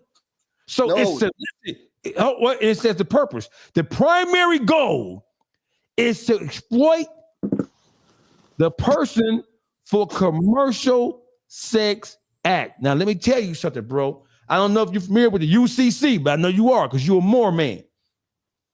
You know that commercial means trade. Trade. We talking about the UCC. Juice know what it is. You know what it is. Commercial anything means the exchange of money or to barter. Right? Following all that. I know you know all that, motherfucker. That's what I said, you know. So, Real Spill just said some shit. Real Spill just said he's supposed to be charged with soliciting. But y'all missing, right? Where's the trafficking at? Listen, the broad and 10 minutes there. I flew bitches out all over the place. Listen though, right? She admitted that she was getting them and picking them Puffy's behalf. That's why I said that falls into sex trafficking. Who is she? Who is she? Essie, bro. So, and listen, so watch this. Watch this gossip. She admitted. Now listen, hold on, gossip. Watch this big game, bro. She ain't been offered no immunity whatsoever. But she admitted that during good times that she acted in a concerted effort to engage in sex trafficking with Puffy. But she ain't been offered no immunity. She ain't been offered shit. So that means in order for her to get up there and admit in a court of law that she broke the law, she ain't pled the fifth yet. And she ain't been offered no immunity deal. Come on, Low Berry, nigga. They're gonna come get her next. They gonna, what you mean? But they ain't gonna come get her because this shit is weak as fuck. And they know it. It's not sex trafficking. It's soliciting a prostitute to get dick put in you. They taking one charge and mixing up with the next charge for a favor. Of course they are, guys. Huh? What I'm saying is this. I ain't no motherfucking legal beagle schmeagle ass nigga. But when I am telling you I have federal second, federal third, federal sup, MCL, you just know we like married motherfuckers, gossip too. And what I'm telling you is we didn't read enough case law, federal and state, specifically Michigan, which is where we're from. The brother just said, and it just bing, light bulb. Where's the soliciting? Because there is no sex trafficking. When you, it's bad because like you kidnapped a nigga, ain't it? When you sex trafficking motherfuckers, you put them niggas in a shipping container or a kidnap van with no, a Scooby-Doo kidnap van with no windows, like an 18 van, and hauling the nigga across state lines. That's what we think sex trafficking is. You kidnap motherfuckers, bro. And folks Y'all think y'all totally hearing me wrong. Let me try to make it clear, right? Cassie has said he threatened her in many ways over the blackmail, right? But she also stated that she was picking motherfuckers on his account. When he tell her to go get some motherfuckers, she pick them. You see what I'm saying? That ain't sex trafficking though. It's just picking up prostitutes. Blackmail her to make her do this shit. That she never said that. No, you're going too far. She never said that he blackmailed her to pick blackmail takes for? No, hell no. I'm just throwing a monkey wrench in. No, you ain't doing shit. You ain't doing shit in there. That's the shit you would like to say. No. What was the blackmail? You ain't doing that bullshit in there because Cassie ain't never said that he did nothing but force her to take dick from the motherfuckers they eventually get. Now, if you saying that she being a cum sponge and a cum rubber, a cum applier. What come before that, man? Huh? What come before that? Before if you what? Don't motherfuckers If you don't pick these motherfuckers to get some dick so I can get some cum to rub on my motherfucking nipples, I'm gonna expose your ass. Man, you a sick ass nigga, bruh. What come before that, man? I don't. So I'm going to threaten you and tell you that if you don't do what I tell you to do, I'm going to expose you rubbing cum on niggas' nipples. Hey, you can't take nothing out. Listen, bro. The fact that we are even discussing this shit, it shows you how Jesus can't get here fast enough. Man. Jesus, if you coming, and listen, I'm ready to go. Because this shit here, he need to clear the board with this shit. And this you can't shit here, take nothing out this this shit is worse than Sodom and Gomorrah. this shit, listen, man. I don't mind dying. If Jesus, according to Christian theosophy, I'm not a Christian, but if the Christians got this shit right, Jesus, what in the fuck are you waiting on? This shit can't get no worse in the eyes of the Lord. Man, this is crazy, bro. This is like Jesus, if you coming, and I'm gonna tell you something. This Diddy shit that got out of hand. I'm gonna tell you something, right? I don't care. Yeah. But we are not living in the worst time in the history of mankind in this cycle, right? If Jesus didn't come down here to stop slavery, nigga, we more free than ever to do all this shit we want to do right now than ever.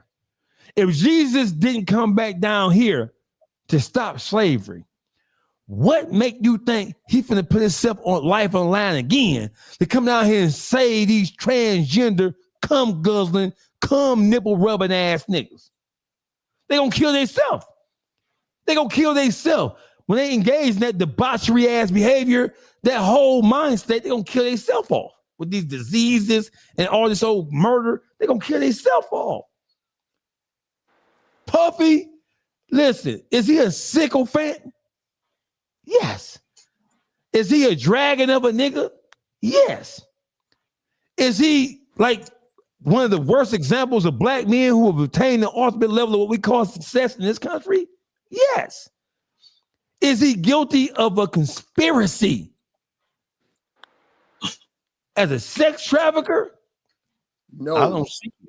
I don't see it. If you see it, raise your hand, because I don't see it. And I know for a fact, don't let this point be lost. They're never going to admit, because we say, so is monetary gain, is that one of the elements of a conspiracy? It got to be some gain. You got to be doing it for some reason. So if there is no monetary gain, you said, well, it don't got to be money. It can be influence or leverage. But you have to prove that I was using the information that I obtained as leverage over multiple people, not just one. Because all you have now is Cassie saying, I tried to use revenge porn. They have a law for that now. Revenge porn is a law. I'm going to expose you sucking dick if you don't do what I tell you to do. That's called revenge porn. That's not called sex trafficking. That's not called continual criminal enterprise. And that ain't called motherfucking RICO. Racketeering. That ain't racketeering. Where's the racket? Where's the divvy? Where's the motion? Outside of him threatening a hoe to expose a hoe about being a hoe. One hoe. We need two hoes for the conspiracy. Juice already said that. You feel me? Yeah.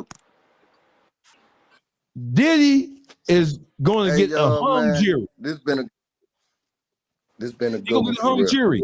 The people who are going to vote for his conviction are people who have been swayed and influenced by all the negative shit going on around him that has nothing to do with the law that he's supposed to have broke. You're going to have people in that jury who don't want to find him not guilty because they're looking at him like he's a fucking monster. That's why they started it off like they started it off. And again, Juice. That's why they started off like they started it off. Character damage.